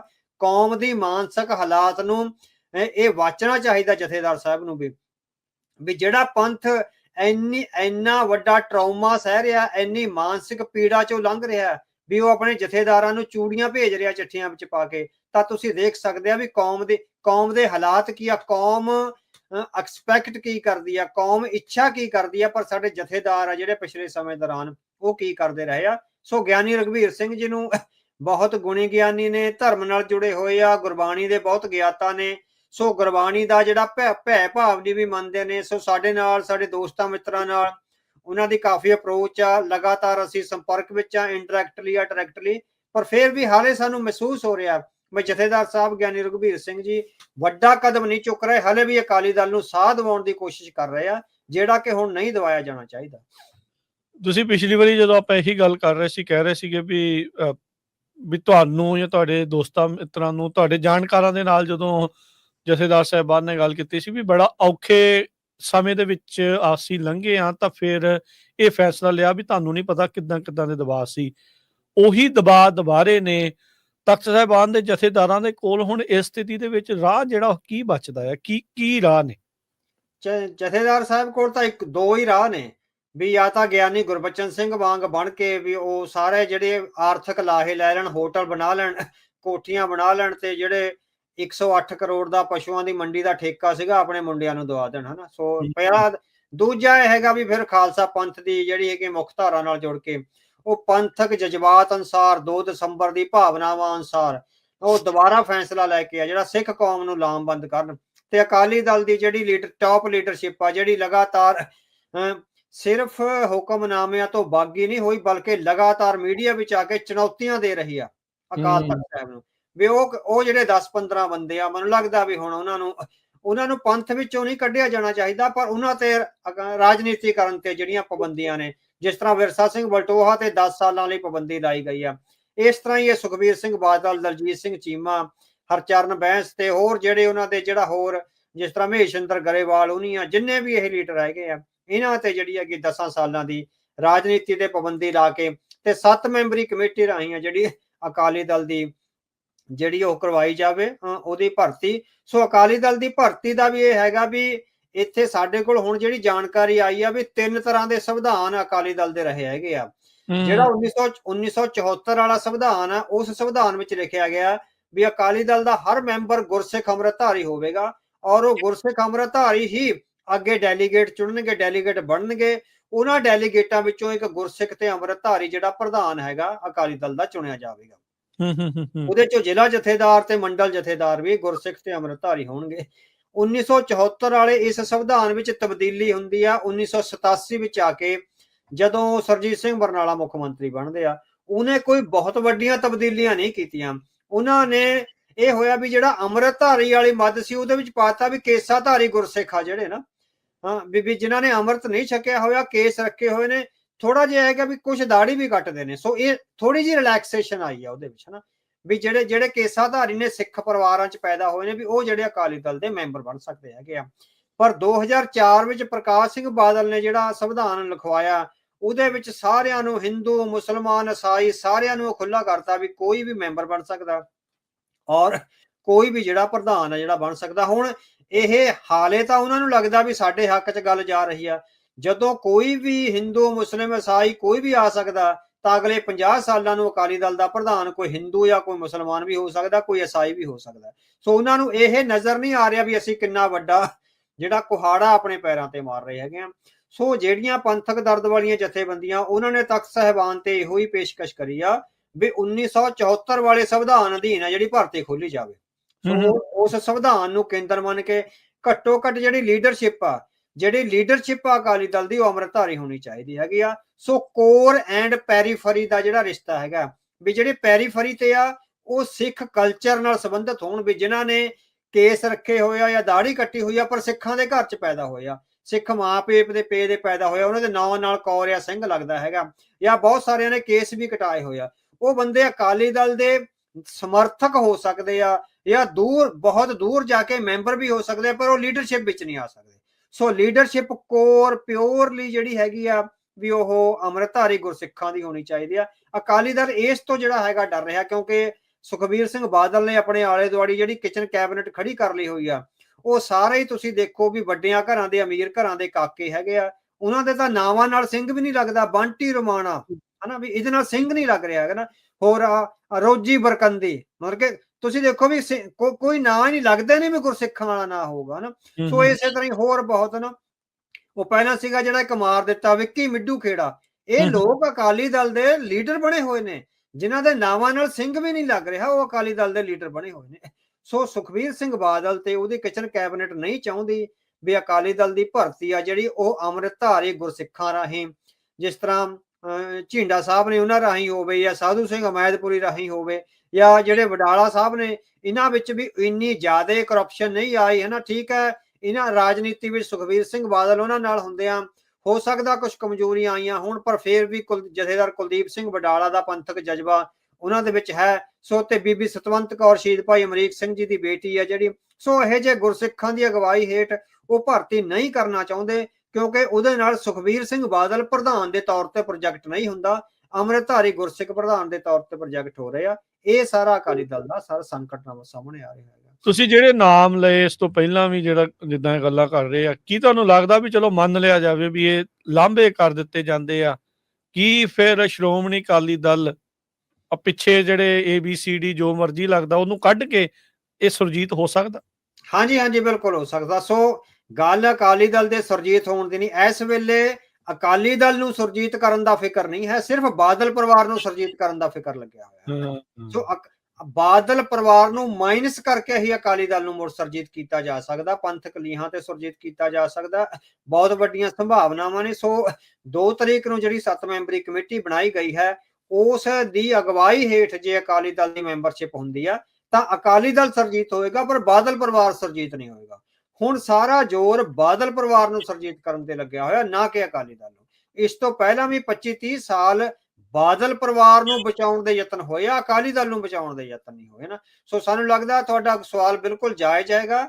ਅਕਾਲੀ ਦਲ ਅੱਜ ਵੀ ਸਿੱਖਾਂ ਵਿੱਚ ਅਕਾਲੀ ਦਲ ਲਈ ਪੰਥਕ ਜਜ਼ਬੇ ਲਈ ਜਿਹੜੀ ਹੈਗੀ ਆ ਉਹ ਬੜੀ ਵੱਡੀ ਸੋਚ ਪਈ ਹੈਗੀ ਆ। ਇਕਬਾਲ ਸਿੰਘ ਝੁੰਦਾ ਦੀ ਕਮੇਟੀ ਨੇ ਜਦੋਂ ਵਿਧਾਨ ਸਭਾ ਦੀਆਂ ਚੋਣਾਂ ਤੋਂ ਬਾਅਦ ਅਕਾਲੀ ਲੀਡਰਾਂ ਨਾਲ ਤੇ ਵਰਕਰਾਂ ਨਾਲ ਗੱਲ ਕੀਤੀ ਤਾਂ 90% ਲੋਕਾਂ ਨੇ ਕਿਹਾ ਵੀ ਬਾਦਲ ਪਰਿਵਾਰ ਨੂੰ ਲਾਂਭੇ ਕਰੋ। ਬਾਦਲ ਪਰਿਵਾਰ ਨੇ ਪੰਥਕ ਹਿੱਤਾਂ ਨੂੰ ਵਿਸਾਰ ਦਿੱਤਾ ਹੋਇਆ, ਅਕਾਲੀ ਦਲ ਆਪਣੇ ਪੰਥਕ ਏਜੰਡੇ ਤੋਂ ਬਹੁਤ ਪਿੱਛੇ ਚਲਿਆ ਗਿਆ, ਇਸ ਕਰਕੇ ਸਿੱਖ ਸੰਗਤਾਂ ਨੇ ਸਾਨੂੰ ਨਕਾਰ ਦਿੱਤਾ ਹੋਇਆ। ਸੋ ਅੱਜ ਵੀ ਇਕਬਾਲ ਸਿੰਘ ਝੁੰਦਾ ਦੀ ਕਮੇਟੀ ਦੀਆਂ ਸਿਫਾਰਿਸ਼ਾਂ ਅਧੀਨ ਔਰ 7 ਮੈਂਬਰੀ ਕਮੇਟੀ ਦੀ ਅਗਵਾਈ ਹੇਠ ਆ ਜਿਹੜਾ ਅਕਾਲੀ ਦਲ ਨੂੰ ਮੁੜ ਸੁਰਜੀਤ ਕੀਤਾ ਜਾ ਸਕਦਾ ਹੈ। ਮੁਹਿੰਮ ਦੀ ਤੁਸੀਂ ਗੱਲ ਕੀਤੀ, ਅਕਾਲੀ ਦਲ ਦੇ ਜਿਹੜਾ ਗੁਰਦੁਆਰਿਆਂ ਵਿੱਚ ਭਰਤੀ ਮੁਹਿੰਮ ਚਲਾ ਰਿਹਾ ਆ, ਕੀ ਇਹ ਭਾਰਤੀ ਕਾਨੂੰਨ ਦੇ ਹਿਸਾਬ ਦੇ ਨਾਲ ਠੀਕ ਆ ਕਿ ਉਸ ਦੀ ਉਲੰਘਣਾ ਹੈ? ਹਾਂਜੀ ਬਿਲਕੁਲ, ਇੱਥੇ ਡਬਲ ਸਟੈਂਡਰਡ ਆ ਰਹੇ ਆ ਅਕਾਲੀ ਦਲ ਦੇ। ਅਕਾਲੀ ਦਲ ਅਕਾਲ ਤਖਤ ਦੇ ਜਥੇਦਾਰ ਨੂੰ ਧਮਕੀਆਂ ਦੇ ਰਿਹਾ ਤੇ ਡਰਾ ਰਿਹਾ ਵੀ ਜੇ ਅਸੀਂ ਤਖਤ ਸਾਹਿਬਾਨ ਦੇ ਜਥੇਦਾਰਾਂ ਵੱਲੋਂ ਬਣਾਈ ਗਈ ਕਮੇਟੀ ਦੇ ਅਨੁਸਾਰ ਭਰਤੀ ਸ਼ੁਰੂ ਕਰਦੇ ਹਾਂ ਤਾਂ ਸਾਨੂੰ ਭਾਰਤੀ ਚੋਣ ਕਮਿਸ਼ਨ ਸਾਡੀ ਮਾਨਤਾ ਨੂੰ ਰੱਦ ਕਰ ਦਊਗਾ, ਹਨਾ। ਸੋ ਇਹ ਤਰਕ ਲੈ ਕੇ ਆਉਂਦੇ ਆ। ਹਾਲਾਂਕਿ ਮਨਜੀਤ ਸਿੰਘ ਖਹਿਰਾ ਤੇ ਹਰਵਿੰਦਰ ਸਿੰਘ ਫੂਲਕਾ ਜਾਂ ਹੋਰ ਵਕੀਲਾਂ ਨੇ ਇਹ ਸਪਸ਼ਟ ਕਰ ਦਿੱਤਾ ਵੀ ਅਕਾਲੀ ਦਲ ਦੀ ਮਾਨਤਾ ਬਿਲਕੁਲ ਵੀ ਖਤਮ ਨਹੀਂ ਹੋ ਸਕਦੀ। ਪਰ ਹੁਣ ਤੁਸੀਂ ਦੇਖੋ, ਕੱਲ ਹੀ ਅਕਾਲੀ ਦਲ ਦੇ ਇੱਕ ਲੀਡਰ ਨੇ ਟਵਿੱਟਰ ਤੇ, ਫੇਸਬੁੱਕ ਤੇ ਜਾਂ ਹੋਰ ਸੋਸ਼ਲ ਮੀਡੀਆ ਹੈਂਡਲਸ ਤੇ ਫੋਟੋਆਂ ਅਪਲੋਡ ਕਰੀਆਂ ਵੀ ਰੋਪੜ ਦੇ ਗੁਰਦੁਆਰਾ ਭੱਠਾ ਸਾਹਿਬ ਦੇ ਅੰਦਰ ਅਕਾਲੀ ਦਲ ਦੀ ਭਰਤੀ ਦੀ ਮੁਹਿੰਮ ਸ਼ੁਰੂ ਹੋਈ ਹੈ। ਹੁਣ ਜੇ ਗੁਰਦੁਆਰਾ ਸਾਹਿਬ ਦੇ ਅੰਦਰ ਭਰਤੀ ਦੀ ਮੁਹਿੰਮ ਦੀਆਂ ਫੋਟੋਆਂ ਪਾ ਕੇ ਅਕਾਲੀ ਦਲ ਦੀ ਮਾਨਤਾ ਖਤਮ ਨਹੀਂ ਹੁੰਦੀ, ਅਕਾਲੀ ਦਲ ਅੱਜ ਵੀ ਗੁਰਦੁਆਰਿਆਂ ਨੂੰ ਆਪਣੀ ਭਰਤੀ ਦੀ ਮੁਹਿੰਮ ਲਈ ਚਲਾ ਰਿਹਾ ਹੈ। ਸੋ ਇਸ ਲਈ ਅਕਾਲੀ ਦਲ ਨੂੰ ਜਿੱਥੇ ਗੁਰਦੁਆਰੇ ਆਪਣੇ ਰਾਜਸੀ ਹਿੱਤਾਂ ਲਈ ਠੀਕ ਬਹਿੰਦੇ ਆ ਉੱਥੇ ਵਰਤਦਾ, ਜਿੱਥੇ ਅਕਾਲ ਤਖਤ ਸਾਹਿਬ ਉਹਨਾਂ ਤੇ ਨੈਤਿਕਤਾ ਦਾ ਕੁੰਡਾ ਪਾਉਣ ਦੀ ਗੱਲ ਕਰਦਾ ਤੇ ਉੱਥੇ ਉਹ ਕਹਿੰਦੇ ਆ ਵੀ ਸਾਡੇ ਤੇ ਭਾਰਤੀ ਕਾਨੂੰਨ ਦਾ ਸਕੰਜਾ ਆ ਜਾਊਗਾ ਨਾ। ਸੋ ਅਕਾਲੀ ਦਲ ਝੂਠ ਬੋਲ ਰਿਹਾ ਹੈ, ਅਕਾਲ ਤਖਤ ਸਾਹਿਬ ਨੂੰ ਝੂਠ ਬੋਲ ਰਿਹਾ, ਸਿੱਖ ਪੰਥ ਨਾਲ ਝੂਠ ਬੋਲ ਰਿਹਾ ਹੈਗਾ। ਹੁਣ ਤੁਹਾਨੂੰ ਇੱਕ ਗੱਲ ਦੱਸੀਏ ਵੀ 5 ਤਰੀਕ ਨੂੰ ਦਿੱਲੀ ਦੀਆਂ ਵਿਧਾਨ ਸਭਾ ਦੀਆਂ ਚੋਣਾਂ ਹੋਣੀਆਂ ਨੇ। ਹਾਂਜੀ। ਦੇਸ਼ ਦਾ ਪ੍ਰਧਾਨ ਮੰਤਰੀ 5 ਤਰੀਕ ਨੂੰ ਮਹਾਕੁੰਭ ਵਿੱਚ ਚੁੱਭੀ ਲਾਉਣ ਜਾ ਰਿਹਾ ਹੈ, ਜਿਹੜਾ ਉੱਥੇ ਉੱਤਰ ਪ੍ਰਦੇਸ਼ ਵਿੱਚ ਮਹਾਕੁੰਭ ਚੱਲ ਰਿਹਾ ਹੈ। ਉਹ ਚੁੱਭੀ ਲਾਉਣ ਨੂੰ 6 ਤਰੀਕ ਨੂੰ ਵੀ ਜਾ ਸਕਦਾ ਸੀ, 7 ਤਰੀਕ ਨੂੰ ਵੀ ਜਾ ਸਕਦਾ ਸੀ। ਬਿਲਕੁਲ ਉਸੇ ਤਰ੍ਹਾਂ ਨਰਿੰਦਰ ਮੋਦੀ ਦਾ ਧਰਮ ਨਾਲ ਕੋਈ ਸੰਬੰਧ ਨਹੀਂ ਹੈ। ਨਰਿੰਦਰ ਮੋਦੀ ਪੂਰੀ ਤਰ੍ਹਾਂ ਧਰਮ ਨੂੰ ਵੋਟਾਂ ਹਥਿਆਉਣ ਲਈ ਵਰਤ ਰਿਹਾ ਹੈ। 5 ਤਰੀਕ ਨੂੰ ਜਦੋਂ ਦਿੱਲੀ ਵਿੱਚ ਵੋਟਾਂ ਪਾਉਣ ਦਾ ਕੰਮ ਆਰੰਭ ਹੋਊਗਾ, ਭਾਰਤ ਦੇ ਸਾਰੇ ਟੈਲੀਵਿਜ਼ਨ ਚੈਨਲਾਂ ਤੇ ਨਰਿੰਦਰ ਮੋਦੀ ਦੀ ਲਾਈਵ ਕਵਰੇਜ ਹੋਊਗੀ ਉੱਥੇ ਮਹਾਕੁੰਭ ਵਿੱਚ ਚੁੱਭੀ ਲਾਉਂਦੇ ਦੀ। ਉਹਦੇ ਨਾਲ ਹਿੰਦੂ ਵੋਟ ਪ੍ਰਭਾਵਿਤ ਹੋਵੇਗੀ ਜਿਹੜੀ ਭਾਰਤੀ ਜਨਤਾ ਪਾਰਟੀ ਨੂੰ ਪਵੇਗੀ। ਜਦੋਂ ਇਹ ਸਾਰਾ ਹੀ ਧਰਮ ਨੂੰ ਆਪਣੇ ਰਾਜਨੀਤਿਕ ਹਿੱਤਾਂ ਲਈ ਵਰਤਣ ਦੀ ਐਕਸਰਸਾਈਜ਼ ਆ। ਜੇ ਉਹਦੀਆਂ ਇਹ ਐਕਸਰਸਾਈਜ਼ ਤੇ ਜਿਹੜਾ ਚੋਣ ਕਮਿਸ਼ਨ ਆ ਭਾਰਤੀ ਜਨਤਾ ਪਾਰਟੀ ਦੀ ਮਾਨਤਾ ਰੱਦ ਨਹੀਂ ਕਰਦਾ ਤਾਂ ਅਕਾਲੀ ਦਲ ਦੀ ਮਾਨਤਾ ਰੱਦ ਨਹੀਂ ਹੋ ਸਕਦੀ, ਜੇ ਉਹ ਸ਼੍ਰੀ ਅਕਾਲ ਤਖਤ ਸਾਹਿਬ ਦੀਆਂ ਜਿਹੜੀਆਂ ਹੈਗੀਆਂ ਅਗਵਾਈ ਹੇਠ ਬਣਾਈ ਹੋਈ ਜਿਹੜੀ ਕਮੇਟੀ ਆ ਉਹਦੇ ਅਧੀਨ ਆਪਣੀਆਂ ਉਹ ਕਰਦਾ ਹੈਗਾ। ਸੋ ਅਕਾਲੀ ਦਲ ਨੇ ਗੁਰਦੁਆਰਾ ਭੱਠਾ ਸਾਹਿਬ ਵਿੱਚ ਚੋਣ ਮੁਹਿੰਮ ਦੀਆਂ ਫੋਟੋਆਂ ਪਾ ਕੇ ਇਹ ਸਿੱਧ ਕਰ ਦਿੱਤਾ ਵੀ ਅਕਾਲੀ ਦਲ ਧਰਮ ਨੂੰ ਆਪਣੇ ਰਾਜਨੀਤਿਕ ਹਿੱਤਾਂ ਲਈ ਵਰਤਣਾ ਚਾਹੁੰਦਾ, ਉਹ ਧਰਮ ਦੇ ਉੱਤੇ ਕਬਜ਼ਾ ਜਮਾਉਣਾ ਚਾਹੁੰਦਾ, ਧਰਮ ਦੀਆਂ ਮਾਨਤਾਵਾਂ ਅਨੁਸਾਰ ਰਾਜਨੀਤੀ ਨਹੀਂ ਚਲਾਉਣਾ ਚਾਹੁੰਦਾ। ਉਹ ਅਦਰ ਵੇ ਆਊਟ ਆ ਜਿਹੜੀ ਆਪਣੀ ਰਾਜਨੀਤੀ ਚਲਾਉਣਾ ਚਾਹੁੰਦਾ, ਜਿਹੜੀ ਭ੍ਰਿਸ਼ਟਾਚਾਰ ਨਾਲ ਭਰੀ ਹੋਈ ਹੈ। ਜੀ ਜੀ ਬਿਲਕੁਲ। ਅਗਲੀ ਜਿਹੜੀ ਗੱਲ ਕਰੀਏ, ਹੁਣ ਇਲੈਕਸ਼ਨਾਂ ਦੀ ਗੱਲ ਕੀਤੀ, ਇਲੈਕਸ਼ਨਾਂ ਦੇ ਮੌਕੇ ਜਿਹੜਾ ਡੇਰੇ ਸਿਰਸੇ ਦਾ ਮੁਖੀ ਆ ਉਸ ਨੂੰ ਅਕਸਰ ਪਰੋਲ ਜਿਹੜੀ ਉਹ ਮਿਲ ਜਾਂਦੀ ਆ। ਇਹ ਹੁਣ ਜਿਹੜੀਆਂ ਦਿੱਲੀ ਦੀਆਂ ਤੇ ਆਈ ਥਿੰਕ ਹਰਿਆਣੇ ਦੇ ਵਿੱਚ ਲੋਕਲ ਜਿਹੜੀਆਂ ਚੋਣਾਂ ਡਿਫਰੈਂਟ ਜਿਹੜੀਆਂ ਆ ਰਹੀਆਂ, ਉਸ ਮੌਕੇ ਇਹਨੂੰ ਪਰੋਲ ਜਿਹੜੀ ਉਹ ਦਿੱਤੀ ਆ ਤੇ ਪਰੋਲ ਦੇ ਕੇ ਇਹਨੂੰ ਲਿਆਂਦਾ ਵੀ ਇਸ ਵਾਰ ਸਿਰਸੇ ਜਿਹੜਾ ਗਿਆ ਆ। ਇਸ ਤੇ ਕੀ ਅਰਥ ਨੇ? ਹਾਂਜੀ, ਇਹਦਾ ਅਰਥ ਬਿਲਕੁਲ ਸਪਸ਼ਟ ਹੈਗੇ ਨੇ ਵੀ ਉਹ ਸਿੱਖਾਂ ਨੂੰ ਦੱਸ ਰਹੇ ਆ ਵੀ ਤੁਹਾਡੇ ਦੁਸ਼ਮਣਾਂ ਦਾ ਅਸੀਂ ਜਿੱਦਾਂ ਵੀ ਮਹਿਮਾਨਾਂ ਵਾਂਗ ਸਵਾਗਤ ਕਰਾਂਗੇ। ਸੋ ਜਿਨ੍ਹਾਂ ਨੇ ਗੁਰੂ ਗ੍ਰੰਥ ਸਾਹਿਬ ਜੀ ਦੀ ਬੇਅਦਬੀ ਕਰਵਾਈ ਆ ਔਰ ਜਿਹਨੇ ਮੌੜ ਮੰਡੀ ਦੇ ਬੰਬ ਧਮਾਕੇ ਵਿੱਚ ਜਿਹਦੇ ਡੇਰੇ ਤੱਕ ਜਿਹੜੀ ਹੈਗੀ ਆ ਇਨਵੈਸਟੀਗੇਸ਼ਨ ਪਹੁੰਚੀ ਹੋਈ ਆ ਵੀ ਉਹ ਜਿਹੜਾ ਸਿੱਖਾਂ ਨੂੰ ਤੰਗ ਕਰਨ ਵਾਲਾ ਕੋਈ ਵੀ ਐਲੀਮੈਂਟ ਹੈਗਾ ਭਾਰਤੀ ਸਮਾਜ ਵਿੱਚ, ਉਹਦੀ ਜਿਹੜੀ ਸਰਕਾਰ ਹੈ ਸਰਪ੍ਰਸਤੀ ਕਰੇਗੀ। ਸੋ ਸਿੱਖਾਂ ਨੂੰ ਇਹ ਸੰਦੇਸ਼ ਹੈਗਾ ਵੀ ਤੁਹਾਡੇ 30 ਸਾਲਾਂ ਤੋਂ ਬੰਦ ਕੈਦੀਆਂ ਨੂੰ 1 ਘੰਟੇ ਦੀ ਵੀ ਪਰੋਲ ਨਹੀਂ। ਹੁਣ ਤੁਸੀਂ ਦੇਖੋ, ਇੱਕ ਸਿੰਘ ਹੈਗਾ ਡਿਬਰੂਗੜ੍ਹ ਜੇਲ੍ਹ ਵਿੱਚ ਬੰਦ ਆ, ਉਹਦੇ ਮਾਤਾ ਜੀ ਚੜ੍ਹਾਈ ਕਰ ਗਏ ਸੀ। ਕਾਨੂੰਨੀ ਤੌਰ ਤੇ ਇਹ ਦਿੱਤਾ ਗਿਆ ਵੀ ਉਹ 7 ਦਿਨਾਂ ਦੀ ਪਰੋਲ ਤੇ ਆਇਆ, ਪਰ ਉਹ 1 ਘੰਟੇ ਲਈ ਆਪਣੇ ਘਰ ਆਇਆ, ਬਾਕੀ 6 ਦਿਨ ਉਹਨੂੰ CIA ਸਟਾਫ ਵਿੱਚ ਬੰਦ ਰੱਖਿਆ ਗਿਆ ਤੇ 7ਵੇਂ ਦਿਨ ਡਿਬਰੂਗੜ੍ਹ ਭੇਜਤਾ ਹੋਇਆ। ਵਾਪਸ ਕਰ ਉਹ ਪੈਰੋਲ ਨਹੀਂ ਸੀ, ਉਹ ਥਾਣੇ ਵਿੱਚ ਬੰਦੀ ਰੱਖਿਆ ਗਿਆ। ਤੇ ਦੂਜੇ ਪਾਸੇ ਇਹ ਆ ਜਿਹੜੇ ਸਾਧ ਸੰਤ ਆਪਣੇ ਆਪ ਨੂੰ ਕਹਾਉਂਦੇ, ਜਿਨ੍ਹਾਂ ਤੇ ਇੰਨੇ ਘਿਨਾਉਣੇ ਜੁਰਮ ਨੇ, ਕਤਲਾਂ ਦੇ ਜੁਰਮ ਨੇ, ਬੀਬੀਆਂ ਦੀ ਬੇਪਤੀ ਕਰਨ ਦੇ ਜੁਰਮ ਨੇ, ਉਹਨਾਂ ਨੂੰ ਮਹਿਮਾਨਾਂ ਵਾਂਗ ਆ ਜਿਹੜਾ ਹੁਣ ਲੱਗਦਾ ਵੀ ਜੇਲ੍ਹ ਵਿੱਚ ਤਾਂ ਉਹ 1 ਅੱਧਾ ਦਿਨ ਕੱਟਣ ਹੀ ਜਾਂਦਾ, ਬਾਕੀ ਤਾਂ ਉਹ ਬਾਹਰ ਆ ਕੇ ਇਸ ਤਰ੍ਹਾਂ ਆਪਣੀ ਇਆਸ਼ੋ ਹੀ ਕਰਦਾ ਨਾ। ਸੋ ਉਹਦਾ ਵੋਟਾਂ ਨਾਲ ਵੀ ਸੰਬੰਧ ਹੈ, ਦਿੱਲੀ ਦੀਆਂ ਵੋਟਾਂ ਨਾਲ ਸੰਬੰਧ ਹੈ ਤੇ ਹਰਿਆਣੇ ਵਿੱਚ ਜਿਹੜੀਆਂ ਲੋਕਲ ਇਲੈਕਸ਼ਨਾਂ ਹੋ ਰਹੀਆਂ ਉਹਦੇ ਨਾਲ ਵੀ ਸੰਬੰਧ ਹੈਗਾ। ਸੋ ਲਗਾਤਾਰ ਭਾਰਤੀ ਸਟੇਟ ਆ ਜਿਹੜੀ ਉਹ ਸਿੱਖਾਂ ਨੂੰ ਸੰਦੇਸ਼ ਦੇ ਰਹੀ ਹੈਗੀ ਆ ਵੀ ਤੁਹਾਡੇ ਖਿਲਾਫ ਕਾਰਵਾਈਆਂ ਕਰਨ ਵਾਲੇ ਹਰ ਵਿਅਕਤੀ ਦੀ ਪਿੱਠ ਤੇ ਅਸੀਂ ਖੜੇ ਆ ਔਰ ਉਹਦੀ ਕੋਈ ਹਵਾ ਵੱਲ ਵੀ ਨਹੀਂ ਤੱਕ ਸਕਦਾ। ਅਸੀਂ ਪੂਰੇ ਸਵਾਗਤ ਨਾਲ ਆ ਜਿਹੜਾ ਉਹਦੇ ਪੁਸ਼ਤ ਪਨਾਹੀ ਕਰਾਂਗੇ ਤੇ ਉਹਨੂੰ ਰਾਜਨੀਤਿਕ ਜਿਹੜੇ ਗਲਿਆਰਿਆਂ ਤੱਕ ਲੈ ਕੇ ਜਾਵਾਂਗੇ। ਸੋ ਇਹ ਸਿੱਖਾਂ ਨੂੰ ਸੰਦੇਸ਼ ਭਾਰਤ ਸਰਕਾਰ ਵੱਲੋਂ ਲਗਾਤਾਰ ਦਿੱਤਾ ਜਾ ਰਿਹਾ ਹੈ। ਜੀ, ਪਹਿਲੀ ਵਾਰ ਨਹੀਂ, ਅਖੀਰਲੀ ਵਾਰ ਨਹੀਂ, ਅੱਗੇ ਵੀ ਜਿਹੜਾ ਇਹੀ ਕੁਛ ਹੁੰਦਾ ਰਹੇਗਾ ਤੇ ਅੱਗੇ ਵੀ ਲੱਗਦਾ ਨਹੀਂ ਕੋਈ ਬੜਾ ਫਰਕ ਜਿਹੜਾ ਇਸ ਦੇ ਵਿੱਚ ਪੈਣ ਵਾਲਾ ਹੈਗਾ। ਥੋੜਾ ਜਿਹਾ ਰੁੱਖ ਜਿਹੜਾ ਆਪਾਂ ਬਦਲਦੇ ਆ, ਪੰਜਾਬ ਸਰਕਾਰ ਨੇ ਕਰੋੜਾਂ ਰੁਪਏ ਦੇ ਇਸ਼ਤਿਹਾਰ ਕਹਿੰਦੇ ਹੋਰ ਰਾਜਾਂ ਦੇ ਅਖਬਾਰਾਂ ਦੇ ਵਿੱਚ ਜਿਹੜੇ ਉਹ ਛਾਪ ਰਹੇ ਨੇ। ਇਹ ਹੁਣ ਪੈਸੇ ਦੀ ਸਿੱਧੀ ਬਰਬਾਦੀ ਹੋਈ ਆ। ਹਾਂਜੀ ਹਾਂਜੀ ਹਾਂਜੀ, ਸੋ ਬੜੀਆਂ ਉਮੀਦਾਂ ਨਾਲ ਆ ਜਿਹੜੀ ਪੰਜਾਬ ਦੇ ਲੋਕਾਂ ਨੇ ਕਿਸੇ ਬਦਲ ਲਈ ਵੋਟਾਂ ਪਾਈਆਂ ਸੀ। ਸੋ ਜਿਸ ਤਰ੍ਹਾਂ ਭਗਵੰਤ ਮਾਨ ਉਹਨੇ ਲੋਕਾਂ ਨੂੰ ਸੁਪਨੇ ਦਿਖਾਉਂਦੇ ਹੁੰਦੇ ਸੀ ਵੀ ਅਸੀਂ ਪੈਸੇ ਦੀ ਬਰਬਾਦੀ ਰੋਕਾਂਗੇ, VIP ਕਲਚਰ ਖਤਮ ਕਰਾਂਗੇ।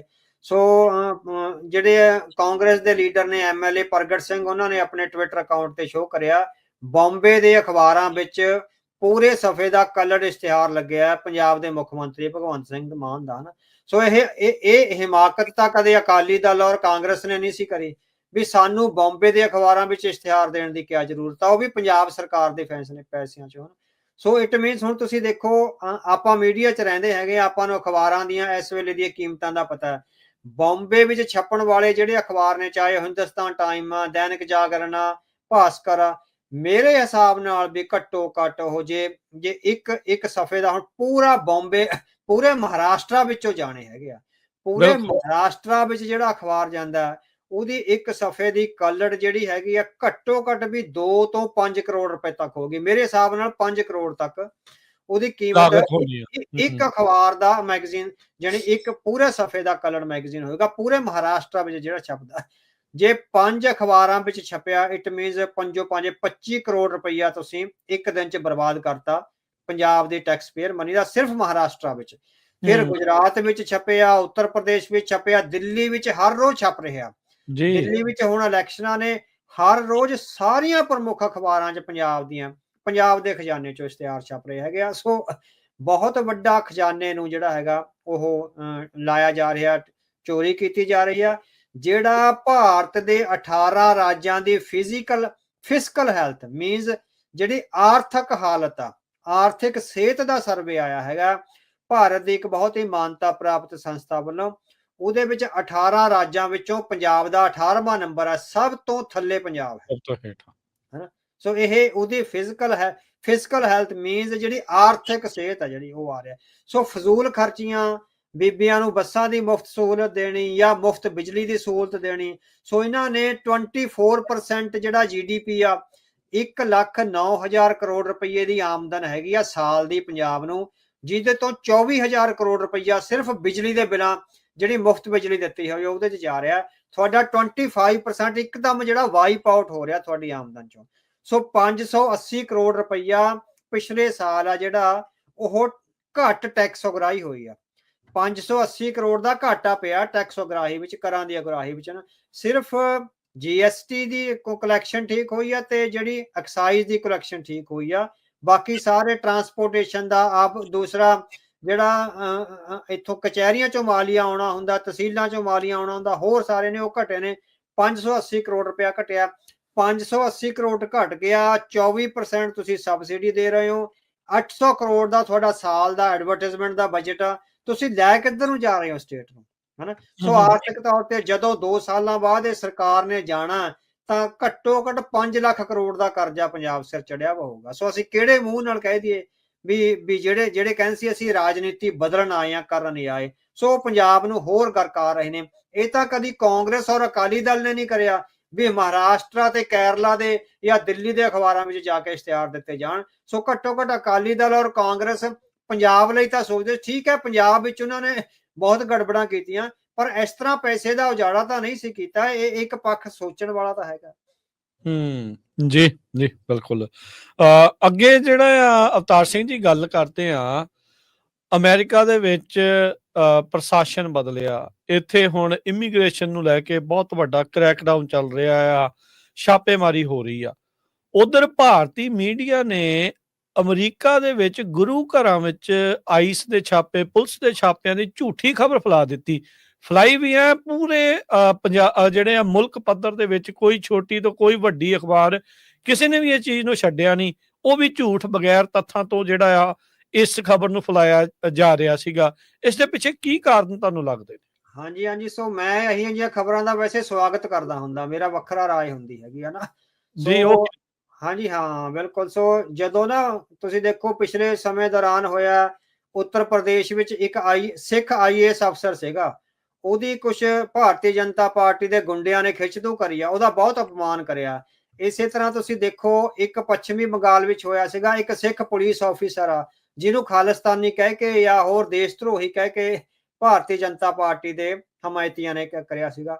ਸੋ ਇਹ ਜਿਹੜਾ ਗੁਰਦੁਆਰਿਆਂ ਦੇ ਖਿਲਾਫ ਖਬਰ ਆ, ਮੈਂ ਇਹਦਾ ਸਵਾਗਤ ਕਰਦਾ। ਮੈਂ ਉਹ ਅਫਸਰਾਂ ਦੀ ਜਿਹੜੀ ਬਦਸਲੂਕੀ ਹੋਈ ਆ ਉਹਦਾ ਵੀ ਸਵਾਗਤ ਕਰਦਾ, ਤੇ ਇਹਦਾ ਵੀ ਮੇਰਾ ਇੱਕ ਤਰਕ ਹੈਗਾ ਵੀ ਜਿੰਨਾ ਇੱਕ ਤਾਂ ਤੁਸੀਂ ਦੇਖੋ ਵੀ ਜਿਹੜੀ ਗੁਰਦੁਆਰਿਆਂ ਦੇ ਖਿਲਾਫ ਉਹਨਾਂ ਨੇ ਖਬਰ ਚਲਾਈ ਹੈ, ਤੁਸੀਂ ਦੇਖੋ ਵੀ ਸਿੱਖ ਇੰਟਰਨੈਸ਼ਨਲ ਲੈਵਲ ਤੇ ਕਿੰਨੇ ਮਜ਼ਬੂਤ ਔਰ ਕਿਸ ਪੱਧਰ ਤੇ ਪਹੁੰਚ ਗਏ ਆ, ਹਨਾ। ਸਿੱਖਾਂ ਦੀ ਕੀ ਕੀਮਤ ਕੀ ਪੈ ਗਈ ਆ ਹੋਈ ਜਿਹੜੀ ਭਾਰਤ ਦੇ ਰਾਜਨੀਤੀਵਾਨਾਂ ਤੋਂ ਮੀਡੀਆ ਤੋਂ ਹਜਮ ਨਹੀਂ ਹੋ ਰਹੀ। ਜਦੋਂ ਗੁਰੂ ਘਰਾਂ ਦੇ ਖਿਲਾਫ ਜਾਂ ਸਿੱਖਾਂ ਦੇ ਖਿਲਾਫ ਉਹ ਖਬਰ ਚਲਾਉਂਦੇ ਆ, ਉਹ ਸਾਡੀ ਕੋਈ ਬਦਖੋਈ ਨਹੀਂ ਕਰ ਰਹੇ, ਉਹ ਸਾਡਾ ਇੱਕ ਤਰ੍ਹਾਂ ਨਾਲ ਆਪਾਂ ਕਹਿੰਦੇ ਸਾਡੇ ਹੱਕ ਵਿੱਚ ਭੁਗਤ ਰਹੇ ਨੇ। ਸਿੱਖਾਂ ਦੀ ਤੁਸੀਂ ਦੇਖੋ ਵੀ ਉਹ ਸਿੱਖਾਂ ਤੋਂ ਡਰੇ ਕਿੰਨੇ ਹੋਏ ਨੇ, ਇੱਕ ਛੋਟੀ ਜਿਹੀ ਕੌਮ ਤੋਂ ਉਹ ਡਰੇ ਕਿੰਨੇ ਹੋਏ ਨੇ, ਇੰਨੇ ਡਰੇ ਹੋਏ ਨੇ ਵੀ ਝੂਠੀਆਂ ਖਬਰਾਂ ਫੈਲਾ ਕੇ ਉਹਨਾਂ ਦਾ ਅਕਸ ਵਿਗਾੜਨ ਦਾ ਜਿਹੜਾ ਯਤਨ ਕਰ ਰਹੇ ਆ। ਸੋ ਜਿਹੜੀ ਅਫਸਰਾਂ ਦੇ ਖਿਲਾਫ ਨਾ ਵੀ ਸਿੱਖ ਅਫਸਰਾਂ ਦੀ ਜਿਹੜੀ ਬਦਨੀਤੀ ਹੁੰਦੀ ਆ, ਜਦੋਂ ਤੱਕ ਸਿੱਖਾਂ ਦੀ ਉੱਪਰਲੀ ਲੇਅਰ ਆ ਜਿਹੜੀ ਅਫਸਰਸ਼ਾਹੀ ਆ, ਜਿਹੜੀ ਇਹ ਕਹਿੰਦੀ ਆ ਵੀ ਭਾਰਤ ਮੁਲਕ ਨੇ ਸਾਨੂੰ ਬਹੁਤ ਕੁਝ ਦਿੱਤਾ ਹੋਇਆ, ਜਦੋਂ ਤੱਕ ਇਸ ਤਰ੍ਹਾਂ ਉਹਨਾਂ ਦੇ ਗੁਲਾਮਿਆਂ ਨੂੰ ਹੱਥ ਨਹੀਂ ਪੈਂਦਾ, ਉਹਨਾਂ ਵਿੱਚ ਬੇਗਾਨਗੀ ਦੀ ਭਾਵਨਾ ਪੈਦਾ ਨਹੀਂ ਹੁੰਦੀ, ਉਦੋਂ ਤੱਕ ਸਿੱਖਾਂ ਵਿੱਚ ਕੌਮੀ ਜਜ਼ਬਾ ਪ੍ਰਚੰਡ ਨਹੀਂ ਹੋਵੇਗਾ। ਇਹ ਸਾਡੇ ਲਈ ਵਰਦਾਨ ਆ।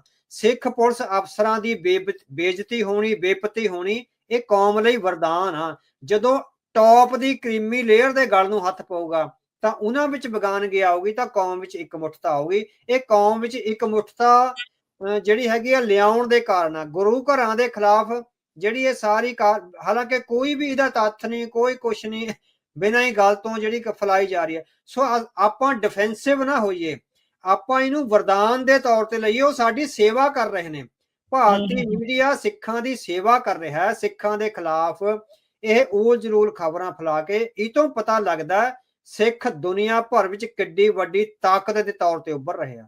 ਤੁਸੀਂ ਆਪਣੀ ਤਾਕਤ ਨੂੰ ਪਹਿਚਾਣੋ, ਤੁਹਾਡੀ ਤਾਕਤ ਨੂੰ ਖੋਰਾ ਲਾਉਣ ਲਈ ਉਹ ਝੂਠੀਆਂ ਖਬਰਾਂ ਫੈਲਾ ਰਹੇ ਆ। ਆਪਾਂ ਇਹਦੇ ਤੋਂ ਦੁਖੀ ਨਾ ਹੋਈਏ, ਇਹਦੇ ਤੇ ਮਾਣ ਕਰੀਏ।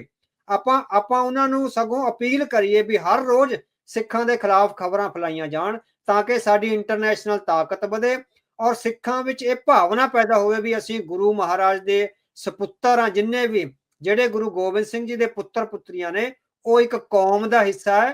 ਕੌਮ ਦੇ ਤੌਰ ਤੇ ਇਕਮੁੱਠ ਹੋ ਕੇ ਆਪਾਂ ਆਪਣੀ ਜਿਹੜੀ ਰਾਜਨੀਤਿਕ ਪੋਲੀਟੀਕਲ ਡੈਸਟਨੀ ਆ ਉਹਨੂੰ ਹਾਸਲ ਕਰਨ ਵੱਲ ਜਿਹੜਾ ਵਧੀਏ। ਸੋ ਇਹ ਗੁਰੂ ਘਰਾਂ ਦੇ ਖਿਲਾਫ, ਸਿੱਖਾਂ ਦੇ ਖਿਲਾਫ ਜਾਂ ਸਿੱਖ ਅਫਸਰਾਂ ਦੇ ਖਿਲਾਫ ਬਦਫੋਈ ਵਾਲੀਆਂ ਖਬਰਾਂ ਕਰਕੇ ਅਸਲ ਵਿੱਚ ਭਾਰਤੀ ਮੀਡੀਆ ਤੇ ਭਾਰਤੀ ਅਫਸਰਸ਼ਾਹੀ ਆ ਸਿੱਖਾਂ ਦੀ ਹਮਾਇਤ ਕਰ ਰਹੀ ਹੈ, ਸਾਨੂੰ ਇੱਕ ਕੌਮ ਦੇ ਤੌਰ ਤੇ ਸੋਚਣ ਦਾ ਜ਼ਰੀਆ ਦੇ ਰਹੀ ਹੈ। ਜਦੋਂ ਕੌਮ ਇੱਕ ਕੌਮ ਦੇ ਤੌਰ ਤੇ ਸੋਚੇਗੀ ਤਾਂ ਉਹਦੇ ਵਿੱਚ ਆਪਣੀ ਰਾਜਨੀਤਿਕ ਫਿਊਚਰ ਬਾਰੇ ਵਿਚਾਰ ਪੈਦਾ ਹੋਣਗੇ। ਹਾਲੇ ਤੱਕ ਕੌਮ ਜਾਂ ਤਾਂ ਅਕਾਲੀ ਦਲ ਦੇ ਤੌਰ ਤੇ ਸੋਚਦੀ ਸੀ, ਜਾਂ ਕਾਂਗਰਸ ਦੇ ਤੌਰ ਤੇ ਸੋਚਦੀ ਸੀ, ਜਾਂ ਭਾਜਪਾ ਦੇ ਤੌਰ ਤੇ ਸੋਚਦੀ ਸੀ, ਜਾਂ ਆਮ ਆਦਮੀ ਪਾਰਟੀ ਦੇ ਤੌਰ ਤੇ ਸੋਚਦੀ ਸੀ। ਗਾਹਾਂ ਧਾਰਮਿਕ ਤੌਰ ਤੇ ਕੋਈ ਅਖੰਡ ਕੀਰਤਨੀ ਜਥੇ ਦੇ ਤੌਰ ਤੇ ਸੋਚਦਾ, ਕੋਈ ਦਮਦਮੀ ਟਕਸਾਲ ਦੇ ਤੌਰ ਤੇ ਸੋਚਦਾ, ਕੋਈ ਮਿਸ਼ਨਰੀ ਦੇ ਤੌਰ ਤੇ ਸੋਚਦਾ। ਕੌਮ ਟੁਕੜਿਆਂ ਵਿੱਚ ਵੰਡੀ ਹੋਈ ਸੋਚਦੀ ਆ। ਜਦੋਂ ਕੌਮ ਇਕਮੁੱਠ ਹੋ ਕੇ ਕੌਮ ਦੇ ਤੌਰ ਤੇ ਸੋਚੇਗੀ ਤਾਂ ਉਹ ਆਪਣਾ ਰਾਜਨੀਤਿਕ ਭਵਿੱਖ ਤੈਅ ਕਰੇਗੀ ਤੇ ਉਸ ਰਾਜਨੀਤਿਕ ਭਵਿੱਖ ਨੂੰ ਹਾਸਲ ਕਰਨ ਦਾ ਸੰਘਰਸ਼ ਕਰੇਗੀ, ਜਿਹਨੂੰ ਨੈਸ਼ਨਲਿਜ਼ਮ ਦਾ ਸਟਰਗਲ ਕਿਹਾ ਜਾਂਦਾ ਹੈ। ਜਦੋਂ ਸਿੱਖ ਨੈਸ਼ਨਲਿਜ਼ਮ ਦਾ ਸਟਰਗਲ ਸ਼ੁਰੂ ਕਰਨਗੇ, ਉਦੋਂ ਉਹਨਾਂ ਦੀ ਪੋਲੀਟੀਕਲ ਡੈਸਟਨੀ ਆ ਉਹਨਾਂ ਦੇ ਪੈਰਾਂ ਦੇ ਵਿੱਚ ਡਿੱਗੇਗੀ ਆ ਕੇ। ਨਹੀਂ, ਬਿਲਕੁਲ ਜੋ ਮਾਨਤਾ ਪਿਛਲੇ ਕੁਝ ਸਮੇਂ ਦੇ ਵਿੱਚ ਵਧੀ ਆ ਸਿੱਖਾਂ ਦੀ, ਉਸੇ ਤੋਂ ਹੀ ਬੁਖਲਾਹਟ ਦੇ ਵਿੱਚ ਇਹ ਚੀਜ਼ਾਂ, ਨਾਲੇ ਕੋਈ ਨਵੇਕਲੀ ਗੱਲ ਨਹੀਂ ਭਾਰਤ ਦੇ ਮੀਡੀਆ ਨੇ ਕੀਤੀ। ਇਹ ਪਹਿਲਾਂ ਵੀ ਜਿਹੜੀਆਂ ਇਦਾਂ ਦੀਆਂ ਝੂਠੀਆਂ ਖਬਰਾਂ ਜਿਹੜੀਆਂ ਫੈਲਾਉਂਦੇ ਰਹੇ। ਨਿਖਿਲ ਗੁਪਤਾ ਨੂੰ ਵਾਪਸ ਲੈ ਗਏ ਆ ਜੀ, ਉੱਥੇ ਭਾਈ ਨਿੱਜਰ ਹੋਣਾ ਦੇ ਜਿਹੜੇ ਕਾਤਲ ਆ ਉਹਨਾਂ ਨੂੰ ਛੱਡ ਦਿੱਤਾ ਗਿਆ। ਇਦਾਂ ਦੀਆਂ ਖਬਰਾਂ ਜਿਹੜੀਆਂ ਉਹ ਫੈਲਾ ਕੇ ਜਿਹੜਾ ਉਹ ਦੇਖਦੇ ਹੀ ਰਹਿੰਦੇ ਆ। ਅਗਲੀ ਜਿਹੜੀ ਕੈਨੇਡਾ ਦੀ ਗੱਲ ਕਰ ਲਈਏ, ਕੈਨੇਡਾ ਦੇ ਵਿੱਚ ਇੱਕ ਜਿਹੜਾ ਚੰਦਰਾ ਆ ਰਿਹਾ ਆ ਲਿਬਰਲ ਪਾਰਟੀ ਦੇ ਵਿੱਚੋਂ ਸੀਗਾ, ਉਹ ਵੀ ਸਿੱਖਾਂ ਖਿਲਾਫ ਬਹੁਤ ਊਲ ਜਲੂਲ ਬੋਲਦਾ ਰਹਿੰਦਾ ਸੀ। ਉਹ ਵੀ ਬਦਨਾਮੀ ਕਰਨ ਖੁਣੋਂ ਜਿਹੜਾ ਉਹ ਪਿੱਛੇ ਨਹੀਂ ਸੀ ਰਹਿੰਦਾ। ਜਦੋਂ ਵੀ ਉਹਨੂੰ ਮੌਕਾ ਲੱਗਦਾ ਸੀ ਉਹ ਪੀਐਮ ਦੀ ਦੌੜ ਦੇ ਵਿੱਚੋਂ ਬਾਹਰ ਹੋ ਗਿਆ। ਉਸ ਦੇ ਕੀ ਅਰਥ ਨੇ? ਹਾਂਜੀ। ਸੋ ਅਸਲ 'ਚ ਇਹ ਦੋਨੋਂ ਬੰਦੇ ਰੂਬੀ ਢਾਲਾ ਤੇ ਇਹ ਆਏ ਤਾਂ ਭਾਰਤ ਸਰਕਾਰ ਦੀ ਹਮਾਇਤ ਨਾਲ ਹੀ ਹੈ। ਸੋ ਤੁਸੀਂ ਦੇਖੋ ਵੀ ਹੁਣੇ ਜਿਹੀ 2 ਦਿਨ ਪਹਿਲਾਂ ਹੀ ਜਿਹੜੀ ਪੋਲੀਟੀਕਲ ਇੰਟਰਫੀਅਰੈਂਸ ਆ, ਫੋਰਨ ਇੰਟਰਫੀਅਰੈਂਸ, ਉਹਦੇ ਸਾਰੇ ਇੱਕ ਜਿਹੜੇ ਕਲਾਸੀਫਾਈਡ ਆ ਉਹ ਡੀਕਲਾਸੀਫਾਈ ਹੋਈ ਆ, ਉਹ ਸਾਰੇ ਸਾਹਮਣੇ ਆ ਗਈ ਹੋਈ ਆ। ਉਹਦੇ ਵਿੱਚ ਜਿੰਨੇ ਵੱਡੇ ਇਲਜ਼ਾਮ ਆ ਭਾਰਤੀ ਸਰਕਾਰ ਤੇ ਜਾਂ ਭਾਰਤ ਦੇ ਏਜੰਟਾਂ ਤੇ ਵੀ ਕਿਸ ਤਰ੍ਹਾਂ ਉਹਨਾਂ ਨੇ ਲੋਕਾਂ ਨੂੰ ਧਮਕਾਇਆ। ਉਹਨਾਂ ਦੇ ਇੱਕ ਨੌਜਵਾਨ ਨੇ ਮੇਰੇ ਖਿਆਲ ਗਵਾਹੀ ਦਿੱਤੀ ਵੀ ਪੁਲਿਸ ਮੇਰੇ ਘਰੇ ਗਈ ਤੇ ਮੇਰੇ ਭਰਾ ਨੂੰ ਭਾਰਤ ਛੱਡ ਕੇ ਭੱਜਣਾ ਪਿਆ, ਉਹ ਦੁਬਈ ਚਲੇ ਗਿਆ, ਵੀਜ਼ੇ ਬੰਦ ਕੀਤੇ ਗਏ, ਉਹਨਾਂ ਨੂੰ ਜਿਸ ਤਰ੍ਹਾਂ ਧਮਕਾਇਆ ਜਾਂਦਾ ਰਿਹਾ। ਸੋ ਇੱਕ ਥਾਂ ਤੇ ਮੇਰੇ ਖਿਆਲ ਟਿੱਪਣੀ ਆਈ ਆ ਵੀ ਉਹ ਇੱਕ ਤਰ੍ਹਾਂ ਨਾਲ ਜਿਹੜੇ ਕੌਂਸੂਲੇਟ ਆ ਉਹ ਪੁਲਿਸ ਸਟੇਸ਼ਨਾਂ ਦੇ ਤੌਰ ਤੇ ਵਰਕ ਕਰਦੇ ਸੀ। ਸੋ ਇਹ ਪੋਲੀਟੀਕਲ ਇੰਟਰਫੀਅਰੈਂਸ ਦਾ ਖਾਸ ਕਰਕੇ ਆਪਾਂ ਦੇਖਿਆ ਵੀ ਕੰਜ਼ਰਵੇਟਿਵ ਪਾਰਟੀ ਦੀ ਜਿਹੜੀ ਲੀਡਰਸ਼ਿਪ ਰੇਸ ਸੀ ਉਹਦੇ ਵਿੱਚ ਵੀ ਬਹੁਤ ਵੱਡੀ ਇੰਟਰਫੀਅਰੈਂਸ ਦੀਆਂ ਖਬਰਾਂ ਆਈਆਂ ਸੀ। ਮਿਸਟਰ ਖੰਨਾ ਸੀ ਸ਼ਾਇਦ, ਉਹ ਜੇ ਮੈਂ ਗਲਤ ਨਾ ਹੋਵਾਂ, ਹਨਾ, ਉਹਨਾਂ ਦਾ ਨਾਮ ਆਇਆ ਸੀ।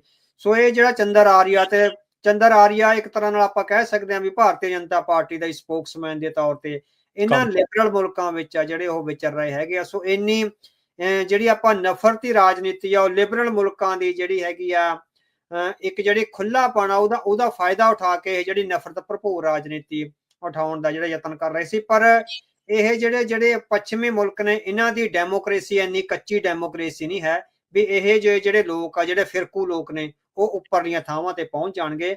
ਇਹਨਾਂ ਲਿਬਰਲ ਡੈਮੋਕ੍ਰੇਸੀਜ਼ ਦੀਆਂ ਐਂਟੀਬਾਡੀਜ਼ ਇੰਨੀਆਂ ਮਜ਼ਬੂਤ ਨੇ ਵੀ ਉਹ ਕਿਸੇ ਵੀ ਇਸ ਤਰ੍ਹਾਂ ਦੇ ਜਿਹੜਾ ਵੈਨਮ ਸਪਿਟਿੰਗ ਆ, ਜਿਹਨੂੰ ਆਪਾਂ ਕਹਿੰਦੇ ਵੀ ਜ਼ਹਿਰ ਛੱਡਣ ਵਾਲੇ ਨਾਗ ਨੇ, ਸੋ ਉਹਨਾਂ ਨੂੰ ਅੱਗੇ ਨਹੀਂ ਆਉਣ ਦਿੰਦਾ। ਸੋ ਇਹ ਇਸ ਤਰ੍ਹਾਂ ਦਾ ਵਰਤਾਰਾ ਹੀ ਯੂਕੇ ਦੀ ਪੋਲਿਟਿਕਸ ਵਿੱਚ ਹੋਇਆ ਸੀ। ਉਹਨਾਂ ਦੇ ਜਿਹੜੇ ਪ੍ਰਾਈਮ ਮਿਨਿਸਟਰ ਸੀਗੇ ਬੋਰਿਸ ਜੌਨਸਨ, ਉਹਨਾਂ ਤੇ ਦੋਸ਼ ਲੱਗੇ ਸੀ ਵੀ ਜਦੋਂ ਕਰੋਨਾ ਕਾਲ ਦੌਰਾਨ ਉਹ ਆਪ ਲੋਕਾਂ ਨੂੰ ਕਹਿ ਰਹੇ ਸੀ ਵੀ ਘਰਾਂ ਤੋਂ ਬਾਹਰ ਨਾ ਨਿਕਲੋ, ਇਕੱਠੇ ਨਾ ਹੋਵੋ, ਤਾਂ ਉਹਨਾਂ ਦੇ ਆਪਣੇ ਦਫ਼ਤਰ ਵਿੱਚ 100 ਬੰਦਾ ਇਕੱਠਾ ਹੋ ਕੇ ਪਾਰਟੀਆਂ ਕਰ ਰਿਹਾ ਸੀ ਤੇ ਸ਼ਰਾਬਾਂ ਪੀ ਰਿਹਾ ਸੀ। ਸੋ ਉਹਨਾਂ ਨੂੰ ਥੋੜੀ ਜਿਹੀ ਦੇਰ ਵਿੱਚ ਹੀ ਜਿਹੜਾ ਹੈਗਾ ਉਹਨਾਂ ਨੂੰ ਇਸ ਤਰ੍ਹਾਂ ਖੁੱਡੇ ਲਾਇਆ ਗਿਆ। ਹੁਣ ਉਹ ਮੈਂਬਰ ਆਫ ਪਾਰਲੀਮੈਂਟ ਵੀ ਨਹੀਂ ਰਹੇ, ਹਨਾ। ਸੋ ਇਹ ਐਂਟੀਬਾਡੀਜ਼ ਆ ਜਿਹੜੀਆਂ ਇਹਨਾਂ ਡੈਮੋਕ੍ਰੇਸੀਜ਼ ਵਿੱਚ ਪਈਆਂ ਨੇ। ਸੋ ਇਸ ਤਰ੍ਹਾਂ ਲੋਕ ਜਿਹਨਾਂ ਨੂੰ ਲੱਗਦਾ ਵੀ ਭਾਰਤੀ ਸਿਸਟਮ ਵਾਂਗ ਹੀ ਉਹ ਅੱਗੇ ਆ ਜਾਣਗੇ, ਉਹ ਨਹੀਂ ਆਉਣਗੇ। So Chandra Arya out of race ਹੋ ਗਿਆ। ਹੁਣ ਭਾਰਤ ਸਰਕਾਰ ਵੱਲੋਂ ਬੀਬੀ ਰੂਬੀ ਢਾਲਾ ਨੂੰ ਅੱਗੇ ਲਿਆਂਦਾ ਗਿਆ ਵੀ ਉਹਨੂੰ ਪ੍ਰਧਾਨ ਮੰਤਰੀ ਬਣਾ ਕੇ ਭਾਰਤ ਸਰਕਾਰ ਆ ਜਿਹੜੀ ਆਪਣੀ ਇੰਟਰਫੇਰੈਂਸ ਦੇ ਰਾਹ ਖੋਲਣੇ ਚਾਹੁੰਦੀ ਹੈ। ਅਸੀਂ ਉਮੀਦ ਕਰਦੇ ਹਾਂ ਵੀ ਬੀਬੀ ਰੂਬੀ ਢਾਲਾ ਵੀ ਆ ਜਿਹੜੇ ਉਹ ਰੇਸ ਤੋਂ ਬਾਹਰ ਹੋ ਜਾਣਗੇ। ਸੋ ਮੇਰੇ ਖਿਆਲ ਬੈਂਕ ਆਫ ਕੈਨੇਡਾ ਦੇ ਉਹ ਜਿਹੜੇ ਗਵਰਨਰ ਰਹੇ ਨੇ ਮਿਸਟਰ ਮੈਂ ਉਹਨਾਂ ਦਾ ਨਾਮ ਭੁੱਲ ਰਿਹਾ, ਉਹ ਰੇਸ ਵਿੱਚ ਅੱਗੇ ਜਾ ਰਹੇ ਨੇ। ਸੋ ਉਹਨਾਂ ਨਾਲ ਸ਼ਾਇਦ ਹੋ ਗਿਆ ਵੀ ਉਹ ਵਾਈਟ ਪੀਪਲ ਆ ਜਿਹੜੇ ਉਸ ਦੇਸ਼ ਦੀਆਂ ਡੈਮੋਕ੍ਰੈਟਿਕ ਵੈਲਿਊਜ਼ ਨੂੰ ਚੰਗੀ ਤਰ੍ਹਾਂ ਜਾਣਦੇ ਸਮਝਦੇ ਆ ਤੇ ਇਨਸਪਾਇਰਡ ਹੈਗੇ ਆ, ਉਹ ਹੀ ਦੇਸ਼ ਨੂੰ ਚਲਾਉਣ ਦੇ ਯੋਗ ਆ ਸਿੱਧ ਹੋ ਸਕਦੇ ਆ। ਸੋ ਚੰਦਰ ਆਰੀਆ ਦਾ ਬਾਹਰ ਜਾਣਾ ਹੈਗਾ ਇੱਕ ਤਰ੍ਹਾਂ ਨਾਲ ਆਪਾਂ ਕਹਿ ਸਕਦੇ ਵੀ ਡੈਮੋਕ੍ਰੈਟਿਕ ਵੈਲਿਊਜ਼ ਨੂੰ ਅਪਹੋਲਡ ਕਰਨ ਦਾ ਇੱਕ ਬਹੁਤ ਚੰਗਾ ਕਦਮ ਮੰਨਿਆ ਜਾਣਾ ਚਾਹੀਦਾ। ਬਿਲਕੁਲ, ਉਹ ਹੁਣ ਬਿਆਨ ਦੇ ਕੇ ਹਟੀ ਆ ਰੂਬੀ ਢਾਲਾ ਜਿਹੜੀ ਵੀ ਇਲੀਗਲ ਇਮੀਗ੍ਰੈਂਟਸ ਨੂੰ ਮੈਂ ਵੀ ਜਿਹੜੀ ਆ ਕਹਿੰਦੀ ਡਿਪੋਰਟ ਕਰੂੰਗੀ। ਇਹ ਮੈਂ ਤੁਹਾਡੇ ਨਾਲ ਵਾਅਦਾ ਜਿਹੜਾ ਉਹ ਕਰਦੀ ਆ। ਇਹ ਵੀ ਉਹਨੇ ਕਿਹਾ ਹੈਗਾ ਵੀ ਚੰਦਰ ਆਰੀਆ ਕਿਉਂਕਿ ਬਾਹਰ ਹੋ ਗਿਆ, ਹੁਣ ਚੰਦਰ ਆਰੀਆ ਦੇ ਸਪੋਰਟਰ ਆ, ਮੈਨੂੰ ਹੀ ਚੰਦਰ ਆਰੀਆ ਸਮਝਣ। So I am next Chandra Arya ਉਹਨੇ ਕਿਹਾ ਸੀ, ਕਿਉਂਕਿ ਉਹਨਾਂ ਤੋਂ ਹਮਾਇਤ ਆ ਜਿਹੜੀ ਉਹ ਲੈ ਰਹੀ ਹੈਗੇ। ਸੋ ਆਪਾਂ ਨੂੰ ਸਮਝਣਾ ਚਾਹੀਦਾ ਵੀ ਇਹ ਸਾਰੀਆਂ ਤਾਰਾਂ ਕਿੱਥੋਂ ਹਿਲਾਈਆਂ ਜਾ ਰਹੀਆਂ ਨੇ। ਬਿਲਕੁਲ ਬਿਲਕੁਲ। ਅਗਲੀ ਜਿਹੜੀ ਅਵਤਾਰ ਸਿੰਘ ਜੀ ਆਪਾਂ ਗੱਲ ਕਰਦੇ ਹਾਂ, ਡੋਨਲਡ ਟਰੰਪ ਨੇ ਅਹੁਦਾ ਸੰਭਾਲਣ ਤੋਂ ਬਾਅਦ ਦੱਖਣੀ ਏਸ਼ੀਆ ਦੀਆਂ ਜਿਹੜੀਆਂ ਇਹ ਰਾਜਸੀ ਸੰਭਾਵਨਾਵਾਂ ਉੱਥੇ ਕੀ ਬਣ ਰਹੀਆਂ, ਜਿਹੜਾ ਆਪਾਂ ਬੀਤੇ ਵਕਤ ਦੇ ਵਿੱਚ ਗੱਲਬਾਤ ਕੀਤੀ ਸੀ ਰੀਸਟਰਕਚਰਿੰਗ ਦੀ, ਉਹ ਸਾਰੀਆਂ ਚੀਜ਼ਾਂ ਆ ਕੀ ਉਹ ਅਜੇ ਵੀ ਉਸੇ ਤਰੀਕੇ ਦੇ ਨਾਲ ਬਰਕਰਾਰ ਨੇ, ਉਹ ਸੰਭਾਵਨਾਵਾਂ ਉਦਾਂ ਹੀ ਨੇ ਕੀ ਜਿਹੜਾ ਹੋਣ ਜਾ ਰਿਹਾ ਹੈ? ਹਾਂਜੀ। ਸੋ ਹਾਲ ਦੀ ਘੜੀ ਦਾ ਇਹ ਲੱਗ ਰਿਹਾ ਵੀ ਆਪਾਂ ਦੇਖਿਆ ਸੀਗਾ ਨਾ ਜੇਕ ਸੁਲੀਵਨ ਦਾ ਆਇਆ ਸੀਗਾ ਜਿਹੜਾ ਆਪਾਂ ਜਿਹਦੇ ਤੇ ਆਪਾਂ ਬਹੁਤ ਲੰਬੀ ਡਿਬੇਟ ਕਰੀ ਸੀ। ਸੋ ਆਪਾਂ ਉਦੋਂ ਕਿਹਾ ਸੀਗਾ ਵੀ ਜੇਕ ਸੁਲੀਵਨ, ਹੁਣ ਜੇ ਐਂਥਨੀ ਬਲਿੰਕਨ ਉਹ ਸਟੇਟਮੈਂਟ ਦਿੰਦਾ ਤਾਂ ਉਹਦੇ ਪੋਲੀਟੀਕਲ ਅਰਥ ਹੋਣੇ ਸੀ। ਜੇਕ ਸੁਲੀਵਨ ਆਫੀਸ਼ੀਅਲਸ ਚੋਂ ਆਉਂਦਾ ਹਨਾ, ਸੋ ਨੈਸ਼ਨਲ ਸਿਕਿਉਰਿਟੀ ਐਡਵਾਈਜ਼ਰ ਸੀਗਾ। ਸੋ ਉਹਨੇ ਜਿਹੜਾ ਰੋਡ ਮੈਪ ਉਸ ਦਿਨ ਸਭ ਦੇ ਸਾਹਮਣੇ ਲਿਆਂਦਾ ਸੀਗਾ, restructuring of Russia and restructuring of Asia ਜਿਹੜੀ ਹੈਗੀ ਆ ਉਹ ਜਿਉਂ ਦੀ ਤਿਉਂ ਖੜੀ ਹੈਗੀ ਆ। ਇਟ ਮੀਨਸ ਪੋਲੀਟੀਕਲ ਲੀਡਰਸ਼ਿਪ ਜਿੱਦਾਂ ਮਰਜ਼ੀ ਬਦਲਦੀ ਰਹੇ, ਜਿਹੜੀ ਅਫਸਰਸ਼ਾਹੀ ਨੇ ਰੋਡ ਮੈਪ ਡਰਾਅ ਕਰ ਲਿਆ ਹੋਇਆ ਉਹਦੇ ਤੇ ਕਿੰਤੂ ਪ੍ਰੰਤੂ ਨਹੀਂ ਹੋਊਗਾ। 1 ਜਾਂ 2% ਅੱਗੇ ਪਿੱਛੇ ਹੋ ਸਕਦਾ ਹੁੰਦਾ, ਇਹ ਨਹੀਂ ਹੋਏਗਾ ਵੀ 98% ਹੀ ਡੋਨਲਡ ਟਰੰਪ ਨੇ ਉਹ ਸਾਰੀ ਸਕੀਮ ਬਦਲਦੀ ਹੋਏਗੀ। ਸੋ ਸਾਨੂੰ ਇਹ ਲੱਗ ਰਿਹਾ ਹੈਗਾ ਵੀ ਜਿਹੜਾ ਰੋਡ ਮੈਪ ਜੋ ਜੇਕ ਸੁਲੀਵਨ ਤੇ CIA ਦੇ ਡਾਇਰੈਕਟਰ ਉਹਨਾਂ ਨੇ ਜਿਹੜਾ ਹੈਗਾ ਸਿਰਜਿਆ ਹੈਗਾ, ਸੋ ਉਹ ਰੋਡ ਮੈਪ ਜਿਉਂ ਦਾ ਤਿਉਂ ਹੈਗਾ। ਰੀਸਟਰਕਚਰਿੰਗ ਆਫ ਰਸ਼ੀਆ ਵੀ ਹੋਏਗੀ। ਸੋ ਅੱਜ ਦੀਆਂ ਹੀ ਖਬਰਾਂ ਨੇ ਵੀ ਵਲਾਦੀਮੀਰ ਪੁਤਿਨ ਵੀ ਥੋੜੇ ਪੈਰ ਪਿੱਛੇ ਖਿੱਚਣ ਲੱਗੇ ਨੇ ਵੀ ਉਹ ਜੰਗ ਬੰਦ ਕਰਨ ਲਈ ਹਮਾਇਤ ਵੱਲ ਆ ਰਹੇ ਨੇ। ਇਸੇ ਤਰ੍ਹਾਂ ਬ੍ਰਿਕਸ ਵਿੱਚੋਂ ਲੱਗ ਰਿਹਾ ਵੀ ਟੁੱਟ ਭੱਜ ਸ਼ੁਰੂ ਹੋਈ ਆ। ਭਾਰਤ ਤੇ ਜਿਸ ਤਰ੍ਹਾਂ ਉਹਨਾਂ ਨੇ ਟੈਰਿਫ ਲਾਉਣ ਦਾ ਇੱਕ ਤਰ੍ਹਾਂ ਨਾਲ ਹਮਲਾ ਕਰਿਆ ਹੈਗਾ ਵੀ ਟੈਰਿਫ ਲਗਾਇਆ ਜਾ ਸਕਦਾ, ਤਾਂ ਭਾਰਤ ਬ੍ਰਿਕਸ ਵਿੱਚੋਂ ਪੈਰ ਖਿਸਕਾ ਰਿਹਾ, ਹਾਲ ਦੀ ਘੜੀ ਖਿਸਕਾਏਗਾ। ਪਰ ਜਿਸ ਤਰ੍ਹਾਂ ਜਿੰਨਾ ਨੇੜੇ ਉਹ ਰਸ਼ੀਆ ਦੇ ਨੇੜੇ ਹੋ ਗਿਆ ਹੋਇਆ, ਔਰ ਜਿਸ ਤਰ੍ਹਾਂ ਅਮਰੀਕਨ ਗਵਰਨਮੈਂਟ ਨੇ ਇਹਨਾਂ ਚੋਣਾਂ ਵਿੱਚ ਰਾਹੁਲ ਗਾਂਧੀ ਦੀ ਹਮਾਇਤ ਕਰਕੇ ਉਹਨੂੰ ਜਿਤਾਉਣ ਦਾ ਯਤਨ ਕਰਿਆ, ਪਰ ਉਹ ਅਨਸਕਸੈਸਫੁਲ ਰਿਹਾ। ਉਸੇ ਤਰ੍ਹਾਂ ਵਿੱਚ ਇਹ ਦੇਖਿਆ ਜਾ ਸਕਦਾ ਵੀ ਇਸੇ ਕਰਕੇ ਨਰਿੰਦਰ ਮੋਦੀ ਨੂੰ ਹੈਗਾ ਜਿਹੜਾ ਰਾਸ਼ਟਰਪਤੀ ਦੀ ਇਨੈਗਰੇਸ਼ਨ ਸੈਰੇਮਨੀ ਵਿੱਚ ਨਹੀਂ ਲਿਆਂਦਾ ਗਿਆ, ਕਿਉਂਕਿ CIA ਨੇ ਜਿਹੜਾ ਰੋਡ ਮੈਪ ਬਣਾਇਆ ਹੋਇਆ ਉਹ ਪੋਲੀਟੀਕਲ ਲੀਡਰਸ਼ਿਪ ਵੀ ਤਬਦੀਲ ਨਹੀਂ ਕਰ ਸਕਦੀ। 19-21 ਦਾ ਫਰਕ ਹੈ ਜਿਹੜਾ ਹੋ ਸਕਦਾ, 2-4% ਹੋ ਸਕਦਾ। ਇੱਕ ਅੱਧੀ ਵਾਰ ਨਰਿੰਦਰ ਮੋਦੀ ਨੂੰ ਉਹ ਆਪਣੇ ਨੇੜੇ ਬੁਲਾ ਕੇ ਕੋਈ ਨਾ ਕੋਈ ਉਹ ਤਾਂ ਸਿਧਾਂਤਕ ਹਦਾਇਤਾਂ ਹੀ ਦੇਣਗੇ ਵੀ ਉਹਨਾਂ ਦੀਆਂ ਬਾਉਂਡਰੀਜ਼ ਤੈਅ ਕਰਨਗੇ ਵੀ ਜੇ ਉਹਨਾਂ ਨੇ ਸਾਡੇ ਨਾਲ ਚੱਲਣਾ ਤਾਂ ਕਿਸ ਤਰ੍ਹਾਂ ਚੱਲਣਾ ਹੈਗਾ। ਪਰ ਜਿਹੜਾ ਰੋਡ ਮੈਪ ਆ restructuring of Russia and Asia ਉਹ ਹਾਲ ਦੀ ਘੜੀ ਜਿਉਂ ਦਾ ਤਿਉਂ ਕਾਇਮ ਹੈਗਾ। ਠੀਕ ਹੈ ਜੀ। ਡੋਨਲਡ ਟਰੰਪ ਉਹਨਾਂ ਦੇ ਸਹੁੰ ਚੁੱਕ ਸਮਾਗਮ ਦੇ ਵਿੱਚ, ਉਹਨਾਂ ਸੈਲੀਬ੍ਰੇਸ਼ਨ ਦੇ ਵਿੱਚ ਵੱਖਰੀ ਸੁਰ ਵਾਲੇ ਜਿਹੜੇ ਸਿੱਖ ਆਗੂ ਆ ਉਹ ਵੀ ਉੱਥੇ ਪਹੁੰਚੇ ਸੀ। ਇਹ ਕੀ ਸੰਦੇਸ਼ ਦੇ ਰਿਹਾ? ਹਾਂਜੀ, ਸੋ ਉਸੇ ਰੋਡ ਮੈਪ ਨੂੰ ਉਹ ਅੱਗੇ ਵਧਾ ਰਹੇ ਨੇ ਵੀ ਜਿਹੜਾ ਹੁਣ ਤੁਸੀਂ ਦੇਖੋ ਵੀ ਜਿਨ੍ਹਾਂ ਨੂੰ ਇੱਕ ਵੱਖਰੀ ਸੁਰ ਵਾਲੇ ਜਾਂ ਟੈਰਰਿਸਟ ਆਗੂ ਕਿਹਾ ਜਾਂਦਾ, ਉਹ ਜੇ ਡੋਨਲਡ ਟਰੰਪ ਦੀ ਐਨੀ ਸਿਕਿਉਰ ਉਹਦੀ ਇਨੈਗਰੇਸ਼ਨ ਵਿੱਚ ਪਹੁੰਚ ਜਾਂਦੇ ਹੈਗੇ ਆ, ਇਟ ਮੀਨਸ ਜਿਹੜਾ CIA FBI ਤੇ ਜਿਹੜਾ ਸਟੇਟ ਡਿਪਾਰਟਮੈਂਟ ਹੈਗਾ ਉਹ ਕਾਫੀ ਵੇਟੇਜ ਹੈ ਜਿਹੜੀ ਇਸ ਲੀਡਰਸ਼ਿਪ ਨੂੰ ਜਿਹੜਾ ਦੇ ਰਿਹਾ ਹੈ। ਬੇਸ਼ੱਕ ਹਾਲ ਦੀ ਘੜੀ ਇਹ ਵੀ ਹੋਵੇ ਵੀ ਉਹ ਭਾਰਤ ਦੀ ਬਾਂਹ ਮਰੋੜਨ ਲਈ ਉਹ ਇਹ ਸਾਰਾ ਕੁਝ ਕਰ ਰਿਹਾ ਹੈ, ਵੀ ਭਾਰਤ ਨੂੰ ਥਾਂ ਸਿਰ ਲਿਆਉਣ ਦਾ ਜਿਹੜਾ ਹੈਗਾ ਯਤਨ ਕਰ ਰਿਹਾ ਹੈਗਾ। ਸੋ ਹਾਲੇ ਉਹ ਜੇ ਸੀਰੀਅਸ ਨਹੀਂ ਵੀ ਹੈਗਾ, ਪਰ ਘੱਟੋ ਘੱਟ ਸਿੱਖਾਂ ਲਈ ਤਾਂ ਇਹ ਗੱਲ ਹੈਗੀ ਆ ਵੀ ਘੱਟੋ ਘੱਟ ਉਹਨਾਂ ਦਾ ਕੇਸ ਆ ਜਿਹੜਾ ਇੰਟਰਨੈਸ਼ਨਲ ਲੈਵਲ ਤੇ ਸੁਣਿਆ ਜਾਣ ਲੱਗਾ, ਉਹਨਾਂ ਨੂੰ ਕੰਸੀਡਰ ਕੀਤਾ ਜਾਣ ਲੱਗਿਆ। ਪਿਛਲੇ 40 ਸਾਲਾਂ ਦੌਰਾਨ ਤਾਂ ਸਿੱਖਾਂ ਨੂੰ ਕੰਸੀਡਰ ਨਹੀਂ ਸੀ ਕੀਤਾ ਜਾਂਦਾ ਨਾ as a Sikh, as Indian consider ਕੀਤਾ ਜਾਂਦਾ ਸੀ। ਜਦੋਂ ਐਜ਼ ਇੰਡੀਅਨ ਕੰਸੀਡਰ ਹੁੰਦੇ ਸੀ ਉਦੋਂ 100 ਇੰਡੀਅਨ ਖੜੇ ਹੁੰਦੇ ਸੀ ਜਿਹੜੇ ਗੈਰ ਸਿੱਖ ਸੀ ਤੇ 2 ਸਿੱਖ ਖੜੇ ਹੁੰਦੇ ਸੀ, ਉਹਨਾਂ ਨੂੰ ਪੁੱਛਦਾ ਹੀ ਕੋਈ ਨਹੀਂ ਸੀ ਨਾ। ਹੁਣ ਜਦੋਂ ਐਜ਼ ਏ ਸਿੱਖ ਤੁਹਾਨੂੰ ਕੰਸੀਡਰ ਕਰ ਰਹੇ ਆ ਤਾਂ 100% ਵੇਟੇਜ ਤੁਹਾਡੀ ਐਜ਼ ਏ ਸਿੱਖ ਆ ਜਿਹੜੀ ਉਹ ਕੰਸੀਡਰ ਹੁੰਦੀ ਆ। ਸੋ ਇਹ ਸਿੱਖਾਂ ਲਈ ਕਮਾਉਣ ਵਾਲੀ ਗੱਲ ਹੈਗੀ ਆ ਵੀ ਸਾਨੂੰ ਐਜ਼ ਏ ਸਿੱਖ ਨੇਸ਼ਨ ਦੇ ਤੌਰ ਤੇ ਇੰਟਰਨੈਸ਼ਨਲ ਲੈਵਲ ਤੇ ਕੰਸੀਡਰੇਸ਼ਨ ਮਿਲੀ ਹੈਗੀ ਆ। ਜੀ। ਅਗਲੀ ਜਿਹੜੀ ਆਪਾਂ ਗੱਲ ਕਰੀਏ, ਗਾਜ਼ਾ ਦੇ ਵਿੱਚ ਜਿਹੜੀ ਜੰਗਬੰਦੀ ਆ ਉਹ ਹੋ ਗਈ ਆ, ਮਿਡਲ ਈਸਟ ਦੇ ਉੱਤੇ ਇਸ ਤੇ ਕੀ ਜਿਹੜੇ ਉਹ ਅਸਰ ਪੈਣਗੇ? ਹਾਂਜੀ, ਇੱਕ ਵਾਰ ਤਾਂ ਜਿਹੜੀ ਹੈਗੀ ਉਹ ਜੰਗਬੰਦੀ ਹੋ ਗਈ ਆ, ਪਰ ਤੁਸੀਂ ਦੇਖੋ ਵੀ ਜਿਸ ਅਦਾ ਨਾਲ ਔਰ ਜਿਸ ਸ਼ਾਨੋ ਸ਼ੌਕਤ ਨਾਲ ਉਹਨਾਂ ਨੇ ਹੋਸਟੇਜ ਛੱਡੇ ਆ, ਜਿਸ ਤਰ੍ਹਾਂ ਇੱਕ ਆਫੀਸ਼ੀਅਲ ਡੰਮ ਦੇ ਤੌਰ ਤੇ, ਜਿਸ ਤਰ੍ਹਾਂ ਪੂਰੀ ਇੱਕ ਤਰ੍ਹਾਂ ਦੀ ਸਰਕਾਰ ਹੁੰਦੀ ਆ ਹਮਾਸ ਵਾਲਿਆਂ ਦੀ, ਜਿਸ ਦਲੇਰੀ ਨਾਲ ਔਰ ਜਿਸ ਸ਼ਾਨੋ ਸ਼ੌਕਤ ਨਾਲ ਉਹਨਾਂ ਨੇ ਹੋਸਟੇਜ ਛੱਡੇ ਹੈਗੇ, ਉਹਦੇ ਨਾਲ ਜਿਹੜਾ ਇਜ਼ਰਾਈਲ ਹੈ, ਸੋ ਇਜ਼ਰਾਈਲ ਜੰਗ ਜਿੱਤ ਕੇ ਵੀ ਜੰਗ ਹਾਰ ਗਿਆ ਹੋਇਆ ਮਹਿਸੂਸ ਹੋ ਰਿਹਾ ਹੈਗਾ। ਸੋ ਜਿਸ ਕਿਸਮ ਦੇ ਉਹ ਹੋ ਰਿਹਾ, ਤੁਸੀਂ ਦੇਖੋ ਵੀ 2 ਮਹੀਨੇ ਪਹਿਲਾਂ ਡਿਫੈਂਸ ਸੈਕਟਰੀ ਆ ਜਿਹੜੇ ਇਜ਼ਰਾਈਲ ਦੇ ਉਹ ਛੱਡ ਗਏ ਹੋਏ ਸੀ, ਉਹਨਾਂ ਨੇ ਅਸਤੀਫਾ ਦੇ ਦਿੱਤਾ ਸੀ, ਹਾਲਾਂਕਿ ਉਹ ਮੇਨ ਜਿਹੜੇ ਹੈਗੇ ਆਰਕੀਟੈਕਟ ਸੀ ਜੰਗ ਦੇ, ਔਰ ਉਹਨਾਂ ਨੇ ਕਿਹਾ ਵੀ ਨੇਤਨਯਾਹੂ ਜਾਣਬੁੱਝ ਕੇ ਜੰਗ ਨੂੰ ਵਧਾ ਰਹੇ ਹੈਗੇ ਆ, ਹਨਾ। We have nothing to do in Gaza, ਉਹ ਕਹਿੰਦੇ ਵੀ 2 ਮਹੀਨੇ ਪਹਿਲਾਂ ਫੌਜ ਦੇ ਕਰਨ ਲਈ ਕੁਝ ਵੀ ਨਹੀਂ ਸੀ ਬਚਿਆ ਉੱਥੇ, ਪਰ ਉਹ ਲਗਾਤਾਰ ਆ ਜਿਹੜੇ ਉਹ ਵਧਾ ਰਹੇ ਸੀ। ਤੁਸੀਂ ਦੇਖੋ ਇੰਨੀ ਵੱਡੀ ਘਮਸਾਨ ਦੀ ਜੰਗ ਜਦੋਂ ਸਾਰਾ ਗਾਜ਼ਾ ਤਬਾਹ ਕਰ ਦਿੱਤਾ ਹੋਇਆ, ਉਸ ਵੇਲੇ ਵੀ ਉਹਨਾਂ ਨੇ ਜਿਹੜੇ ਬੰਦੀ ਬਣਾਏ ਹੋਏ ਸੀਗੇ ਬੰਦੇ, ਉਹ ਇੱਕ ਵੀ ਬੰਦਾ ਛੱਡਣਿਆ ਨਹੀਂ ਹੈ। ਜਦੋਂ ਹੁਣ ਸੀਜ਼ ਫਾਇਰ ਹੋਇਆ, ਸੀਜ਼ ਫਾਇਰ ਤੋਂ ਬਾਅਦ ਤੁਸੀਂ ਦੇਖੋ 4 ਬੱਚੀਆਂ ਜਿਹੜੀਆਂ ਮਿਲਟਰੀ ਦੀਆਂ ਆਫੀਸਰ ਸੀ, ਜਿਸ ਸ਼ਾਨੋ ਸ਼ੌਕਤ ਨਾਲ ਬਕਾਇਦਾ ਆਪਣੀਆਂ ਮੋਹਰਾਂ ਲਾ ਕੇ ਰੈੱਡ ਕਰਾਸ ਨੂੰ ਉਹਨਾਂ ਨੇ ਸੌਂਪੀਆਂ ਨੇ, ਜਾਂ ਫਿਰ ਆਪਣੇ ਵੀ ਕੈਦੀ ਛਡਵਾਏ ਆ, 4-4 ਬੰਦਿਆਂ ਪਿੱਛੇ 200-200 ਕੈਦੀ ਉਹਨਾਂ ਨੇ ਆਪ ਦਾ ਛਡਵਾਇਆ। ਸੋ ਇਟ ਮੀਨਸ ਜਿਹੜੀ ਨੈਤਿਕ ਜੰਗ ਹੈਗੀ ਆ ਉਹ ਨੇਤਨਯਾਹੂ ਹਾਰ ਗਿਆ ਹੋਇਆ। ਸੋ ਜੇ ਉਹਨੇ ਜੰਗ ਲੜਨੀ ਵੀ ਸੀ, ਕੁਝ ਐਥਿਕਸ ਦੇ ਆਧਾਰ ਤੇ ਲੜਨੀ ਚਾਹੀਦੀ ਸੀ। ਸੋ ਜਿਸ ਅਨਐਥੀਕਲ ਆਸਪੈਕਟ ਨਾਲ ਨੇਤਨਯਾਹੂ ਨੇ ਜੰਗ ਲੜੀ ਆ, ਉਹਦੇ ਵਿੱਚੋਂ ਹਾਰ ਦੀਆਂ ਸੰਭਾਵਨਾਵਾਂ, ਨੈਤਿਕ ਹਾਰ ਦੀਆਂ ਸੰਭਾਵਨਾਵਾਂ ਜਿਹੜੀਆਂ ਵੱਡੀਆਂ ਪਾਈਆਂ ਸੀ, ਜਿਹਦਾ ਕਿ ਉਹਨੂੰ ਸਾਹਮਣਾ ਕਰਨਾ ਪੈ ਰਿਹਾ ਹੈ। ਜੀ ਬਿਲਕੁਲ। ਤੇ ਜਾਂਦੇ ਅਵਤਾਰ ਸਿੰਘ ਜੀ ਗੱਲ ਕਰਦੇ ਆ, ਚੀਨ ਦੀ ਜਿਹੜੀ ਡੀਪ ਸੀਕ ਐਪ ਆ, AI ਵਾਲੀ ਐਪ ਆ, ਉਹਨੇ ਤੂਫਾਨ ਲੈ ਆਂਦਾ, ਜਿੱਥੇ billions and trillions of dollar America ਦੀਆਂ ਕੰਪਨੀਆਂ ਨੇ ਲਾਇਆ, ਇਹਨੇ ਕੁਝ ਮਿਲੀਅਨ ਦੇ ਵਿੱਚ ਉਸ ਦੇ ਬਰਾਬਰ ਦੀ ਐਪ ਖੜੀ ਕਰ ਦਿੱਤੀ, ਜਿਹੜੀ ਕਿ ਨੰਬਰ 1 ਡਾਊਨਲੋਡਡ ਐਪ ਜਿਹੜੀ ਉਹ ਬਣ ਗਈ। ਇਸ ਨੂੰ ਕਿਸ ਤਰੀਕੇ ਦੇ ਨਾਲ ਜਿਹੜਾ ਉਹ ਦੇਖਦੇ ਆ? ਅਜੇ ਚੀਨ ਨੂੰ ਕਹਿੰਦੇ ਟੌਪ ਦਾ AI ਵਾਲਾ ਹਾਰਡਵੇਅਰ ਨਹੀਂ ਜਿਹੜਾ ਉਹ ਦਿੱਤਾ ਜਾ ਰਿਹਾ, ਫਿਰ ਵੀ ਉਸ ਦੇ ਬਾਵਜੂਦ ਕਰ ਗਏ। ਹਾਂਜੀ, ਤੁਸੀਂ ਦੇਖੋ ਵੀ ਇਹ ਇੱਕ ਤਰ੍ਹਾਂ ਨਾਲ ਆਪਾਂ ਜਿਸ ਤਰ੍ਹਾਂ ਕਹਿੰਦੇ ਆ ਵੀ ਫੁੱਲ ਝੜੀ ਚੱਲੀ ਆ, ਇੱਕ ਅਨਾਰ ਚੱਲਿਆ, ਅਨਾਰ ਇੱਕਦਮ ਉਹ ਤੋਂ ਬਾਅਦ ਬੁੱਝ ਜਾਂਦਾ ਅਨਾਰ, ਇੱਕ ਆਪਣਾ ਜਲਾਉ ਦਿਖਾ ਕੇ, ਹਨਾ। ਸੋ ਮੈਂ ਚੀਨ ਦੀ ਇਸ ਜਿਹੜਾ ਡੀਪ ਸੀਕ ਵਾਲਾ ਹੈਗਾ, ਠੀਕ ਹੈ, ਧਮਾਕਾ ਹੈ, ਪਿਛਲੇ 2-3 ਦਿਨਾਂ ਤੋਂ ਮੀਡੀਆ ਵਿੱਚ ਆ ਜਿਹੜੀਆਂ ਮਾਰਕੀਟਸ ਕ੍ਰੈਸ਼ ਹੋਈਆਂ ਨੇ, ਉਹ ਇੱਕ ਤਰ੍ਹਾਂ ਨਾਲ ਆਪਾਂ ਨੂੰ ਖੁਸ਼ੀ ਨਹੀਂ ਮਨਾਉਣੀ ਚਾਹੀਦੀ, ਖਾਸ ਕਰਕੇ ਜਿਹੜੀ ਆਪਣੀ ਸਿੱਖ ਪੋਪੂਲੇਸ਼ਨ ਆ, ਜਿਹੜੇ ਆਪਾਂ ਵੈਸਟਰਨ ਕੰਟਰੀਜ਼ ਵਿੱਚ ਬੈਠੇ ਹੈਗੇ ਆ, ਸੋ ਆਪਣੇ ਲਈ ਜਿਹੜੀ ਚੀਨ ਦੀ ਸਕਸੈਸ ਆ ਕੋਈ ਬਹੁਤੀ ਖੁਸ਼ੀ ਵਾਲੀ ਨਹੀਂ ਹੋਣੀ ਚਾਹੀਦੀ, ਕਿਉਂਕਿ ਟੈਕਨੀਕਲੀ ਚੀਨ ਨੇ ਹੋ ਸਕਦਾ ਵੀ ਕੋਈ ਮਾਰਕਾ ਮਾਰ ਲਿਆ ਹੋਵੇ, ਪਰ ਜਿਹੜੀ ਸੇਫਟੀ ਐਂਡ ਸਿਕਿਉਰਿਟੀ ਸਾਡੇ ਡਾਟਾ ਦੀ, ਸਾਡੀ ਪਰਸਨਲ ਆਇਡੈਂਟੀਟੀ ਦੀ, ਸਾਡੀ ਪਰਸਨਲ ਜਿਹੜਾ ਸਾਰੀਆਂ ਆਇਡੈਂਟੀਫਿਕੇਸ਼ਨਸ ਪਈਆਂ ਨੇ, ਜਿੰਨੀਆਂ ਸੇਫ ਐਂਡ ਸਿਕਿਉਰ ਉਹ ਵੈਸਟਰਨ ਕੰਪਨੀਜ਼ ਜਾਂ ਵੈਸਟਰਨ ਮੁਲਕਾਂ ਕੋਲ ਨੇ, ਉਹ ਤੁਸੀਂ ਦੇਖੋ ਵੀ ਪੂਰੇ ਵੈਸਟਰਨ ਮੁਲਕਾਂ ਦਾ ਜਾਂ ਇਨਕਲੂਡਿੰਗ ਆਪਣਾ ਡਾਟਾ ਜੇ ਚੀਨ ਦੇ ਸਰਵਰਾਂ 'ਚ ਚਲਿਆ ਜਾਂਦਾ ਹੈ, ਚੀਨ ਨੂੰ ਇੱਕ ਤਰ੍ਹਾਂ ਨਾਲ ਭਰੋਸੇਯੋਗ ਸਟੇਟ ਤੇ ਨਹੀਂ ਕੀਤਾ ਜਾ ਸਕਦਾ।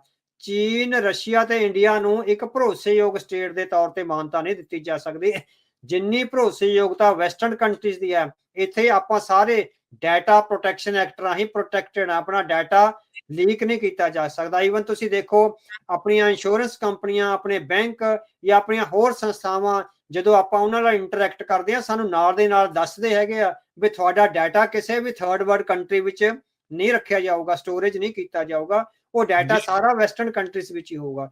ਸੋ ਟੈਕਨੀਕਲ ਐਡਵਾਂਸ ਦਾ ਮਤਲਬ ਇਹ ਨਹੀਂ ਹੈ ਵੀ ਤੁਸੀਂ ਆਪਣੇ ਹੱਥ ਵੱਢ ਕੇ ਚੀਨ ਨੂੰ ਦੇ ਦਿਓ। ਸੋ ਚੀਨ ਤੇ ਕਿਸੇ ਗੱਲ ਨੂੰ ਵੀ ਵਿਸ਼ਵਾਸ ਨਹੀਂ ਕੀਤਾ ਜਾ ਸਕਦਾ ਵੀ ਉਹ ਸਾਡੇ ਡਾਟਾ ਨੂੰ ਜਿਹੜਾ ਹੈਗਾ ਮੈਨੀਪੂਲੇਸ਼ਨ ਨਹੀਂ ਕਰੇਗਾ। ਸੋ ਬੇਸ਼ੱਕ ਕ੍ਰੈਸ਼ ਆਏ ਨੇ, ਕ੍ਰੈਸ਼ ਨੂੰ ਮੈਨੂੰ ਲੱਗਦਾ ਵੀ ਥੋੜੇ ਕੁ ਦਿਨਾਂ ਬਾਅਦ ਕ੍ਰੈਸ਼ ਨੂੰ ਇਹਨੂੰ ਭਰ ਲਿਆ ਜਾਵੇਗਾ ਜਿਹੜੇ ਮਾਰਕੀਟ ਵਿੱਚ ਆਏ ਨੇ, ਪਰ ਆਪਾਂ ਨੂੰ ਵੈਸਟਰਨ ਕੰਟਰੀਜ਼ ਦੇ ਜਿਹੜੇ ਇਕਵਿਪਮੈਂਟ ਆ, ਵੈਸਟਰਨ ਕੰਟਰੀਜ਼ ਦੀਆਂ ਕੰਪਨੀਜ਼ ਆ, ਇਹ ਭਰੋਸੇਯੋਗਤਾ ਦੇ ਹੈਗੀਆਂ। ਸੋ ਟੈਕਨੀਕਲ ਤੁਸੀਂ ਦੇਖੋ ਹੁਣ ਆਪਾਂ 30-35 ਸਾਲ ਪਿੱਛੇ ਚਲੇ ਜਾਈਏ, ਜਾਪਾਨ ਦੀ ਜਿਹੜੀ ਇਲੈਕਟ੍ਰੋਨਿਕਸ ਸੀ, ਚਾਹੇ ਉਹ ਨੈਸ਼ਨਲ ਪੈਨਾਸੋਨਿਕ ਸੀ, ਚਾਹੇ ਸੋਨੀ ਸੀ ਜਾਂ ਹੋਰ ਸੀ, ਉਹਦੇ ਜਿਹੜੇ ਟੈਲੀਵਿਜ਼ਨ, ਟੇਪ ਰਿਕਾਰਡਾਂ ਜਾਂ ਹੋਰ ਕੁਝ ਆਉਂਦਾ ਸੀ, ਉਹ ਕਿੰਨਾ ਪਾਏਦਾਰ ਸੀ। ਚੀਨ ਵਿੱਚੋਂ ਜਿੰਨੀਆਂ ਚੀਜ਼ਾਂ ਬਣ ਕੇ ਆਈਆਂ 6-6 ਮਹੀਨੇ ਬਾਅਦ ਖਰਾਬ ਹੋ ਜਾਂਦੀਆਂ। ਸੋ ਚੀਨ ਦੀ ਕੁਆਲਿਟੀ ਆ ਜਿਹੜੀ ਉਹ ਉਸ ਲੈਵਲ ਦੀ ਨਹੀਂ ਹੈ, ਉਸ ਦੀ ਭਰੋਸੇਯੋਗਤਾ ਤੇ ਖਾਸ ਕਰਕੇ ਜਦੋਂ ਡਾਟਾ ਤੇ ਆਇਡੈਂਟੀਟੀ ਡਾਟਾ ਦੀ ਗੱਲ ਆਉਂਦੀ ਆ, ਉਸ ਵੇਲੇ ਚੀਨ ਤੇ ਭਰੋਸਾ ਨਹੀਂ ਕੀਤਾ ਜਾ ਸਕਦਾ।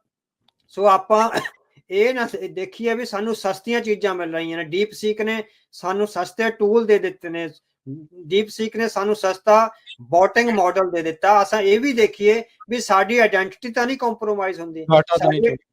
ਹਾਂ, ਸਾਡੀ ਆਇਡੈਂਟੀਟੀ ਆ ਜਿਹੜੀ ਉਹ ਜਿਹੜੀ ਚਾਈਨਾ ਦੀ ਮਿਲਟਰੀ ਜਾਂ ਇੰਟੈਲੀਜੈਂਸ ਸਰਵਿਸਿਜ਼ ਕੋਲ ਤਾਂ ਨਹੀਂ ਚਲੇ ਜਾਂਦੀ। ਸੋ ਇਹ ਆਪਣੇ ਲਈ ਬਹੁਤ ਵੱਡੇ ਕੰਸਰਨ ਨੇ। ਆਪਾਂ ਵੈਸਟਰਨ ਕੰਟਰੀ ਜਿਹੜੇ ਲਿਬਰਲ ਡੈਮੋਕ੍ਰੇਸੀਜ਼ ਦੇ ਵਿੱਚ ਕੰਟਰੀਜ਼ ਵਿੱਚ ਆਪਾਂ ਬੈਠੇ ਆ, ਆਪਾਂ ਨੂੰ ਇਹਨਾਂ ਡੈਮੋਕ੍ਰੇਸੀਜ਼ ਦੀ ਹਮਾਇਤ ਵਿੱਚ ਹੀ ਰਹਿਣਾ ਚਾਹੀਦਾ ਹੈ। ਜੀ ਬਿਲਕੁਲ। ਟਾਈਨਾਮਨ ਸਕੇਅਰ ਦੀਆਂ ਬਹੁਤ ਸਾਰੇ ਜਿਹੜੇ ਸਵਾਲ ਡੀਪ ਸੀਕ ਨੂੰ ਜਦੋਂ ਪੁੱਛੇ ਤਾਂ ਉਹ ਜਵਾਬ ਦੇਣ ਤੋਂ ਨਾ ਜਿਹੜੀ ਉਹ ਕਰ ਗਿਆ। ਸੋ ਇਹ ਆਮ ਹੀ ਆ ਵੀ ਕਿਹੜੀ ਚੀਜ਼ ਹੋਣੀ ਆ, ਕਿੰਨਾ ਕੁ ਸੈਂਸਰਡ ਹੋਣਾ ਤੇ ਕਿਹੜੀਆਂ ਚੀਜ਼ਾਂ ਹੋਣੀਆਂ ਡੀਪ ਸੀਕ ਤੋਂ। ਚਾਈਨਾ ਦੇ ਹਿਸਾਬ ਦੇ ਨਾਲ ਜੋ ਤੁਸੀਂ ਸੰਭਾਵਨਾਵਾਂ ਜਦ ਸੋਚਦੇ ਆ ਉਹੀ ਕੁਛ ਹੀ ਹੋਣਾ, ਉਸ ਤੋਂ ਪਰੇ ਨਹੀਂ ਜਾਣਾ। ਉਹ CCP ਦੇ ਅੰਡਰ ਹੀ ਜਿਹੜਾ ਉਹ ਸਾਰਾ ਕੁਝ ਚੱਲੂਗਾ। ਟਿਕਟੌਕ ਦਾ ਰੌਲਾ ਵੀ ਤਾਂ ਹੀ ਜਿਹੜਾ ਉਹ ਸਭ ਤੋਂ ਵੱਧ ਬਰਾਬਰ ਦਾ ਹੀ ਜਿਹੜਾ ਉਹ ਪੈ ਰਿਹਾ, ਕਿਉਂਕਿ ਉਹਦੀ ਕੰਪਨੀ ਵੀ ਜਿਹੜੀ ਚਾਈਨਾ ਬੇਸਡ ਹੈਗੀ ਆ। ਬਹੁਤ ਬਹੁਤ ਧੰਨਵਾਦ ਅਵਤਾਰ ਸਿੰਘ ਜੀ, ਬੜੀ ਮਿਹਰਬਾਨੀ ਗੱਲਬਾਤਾਂ ਦੇ ਲਈ। ਤੇ ਆਉਂਦੇ ਦਿਨਾਂ ਦੇ ਵਿੱਚ ਫਿਰ ਤੁਹਾਡੇ ਨਾਲ ਹੋਊਗੀ ਮੁਲਾਕਾਤ, ਹੋਰ ਜਿਹੜੀਆਂ ਆ ਗੱਲਾਂ ਬਾਤਾਂ ਵੱਖ-ਵੱਖ ਜਿਹੜੇ ਆ ਮੁੱਦਿਆਂ ਦੇ ਉੱਤੇ ਕਰਾਂਗੇ ਵਿਚਾਰ ਚਰਚਾ। ਧੰਨਵਾਦ। ਵਾਹਿਗੁਰੂ ਜੀ ਕਾ ਖਾਲਸਾ, ਵਾਹਿਗੁਰੂ ਜੀ ਕੀ ਫਤਿਹ।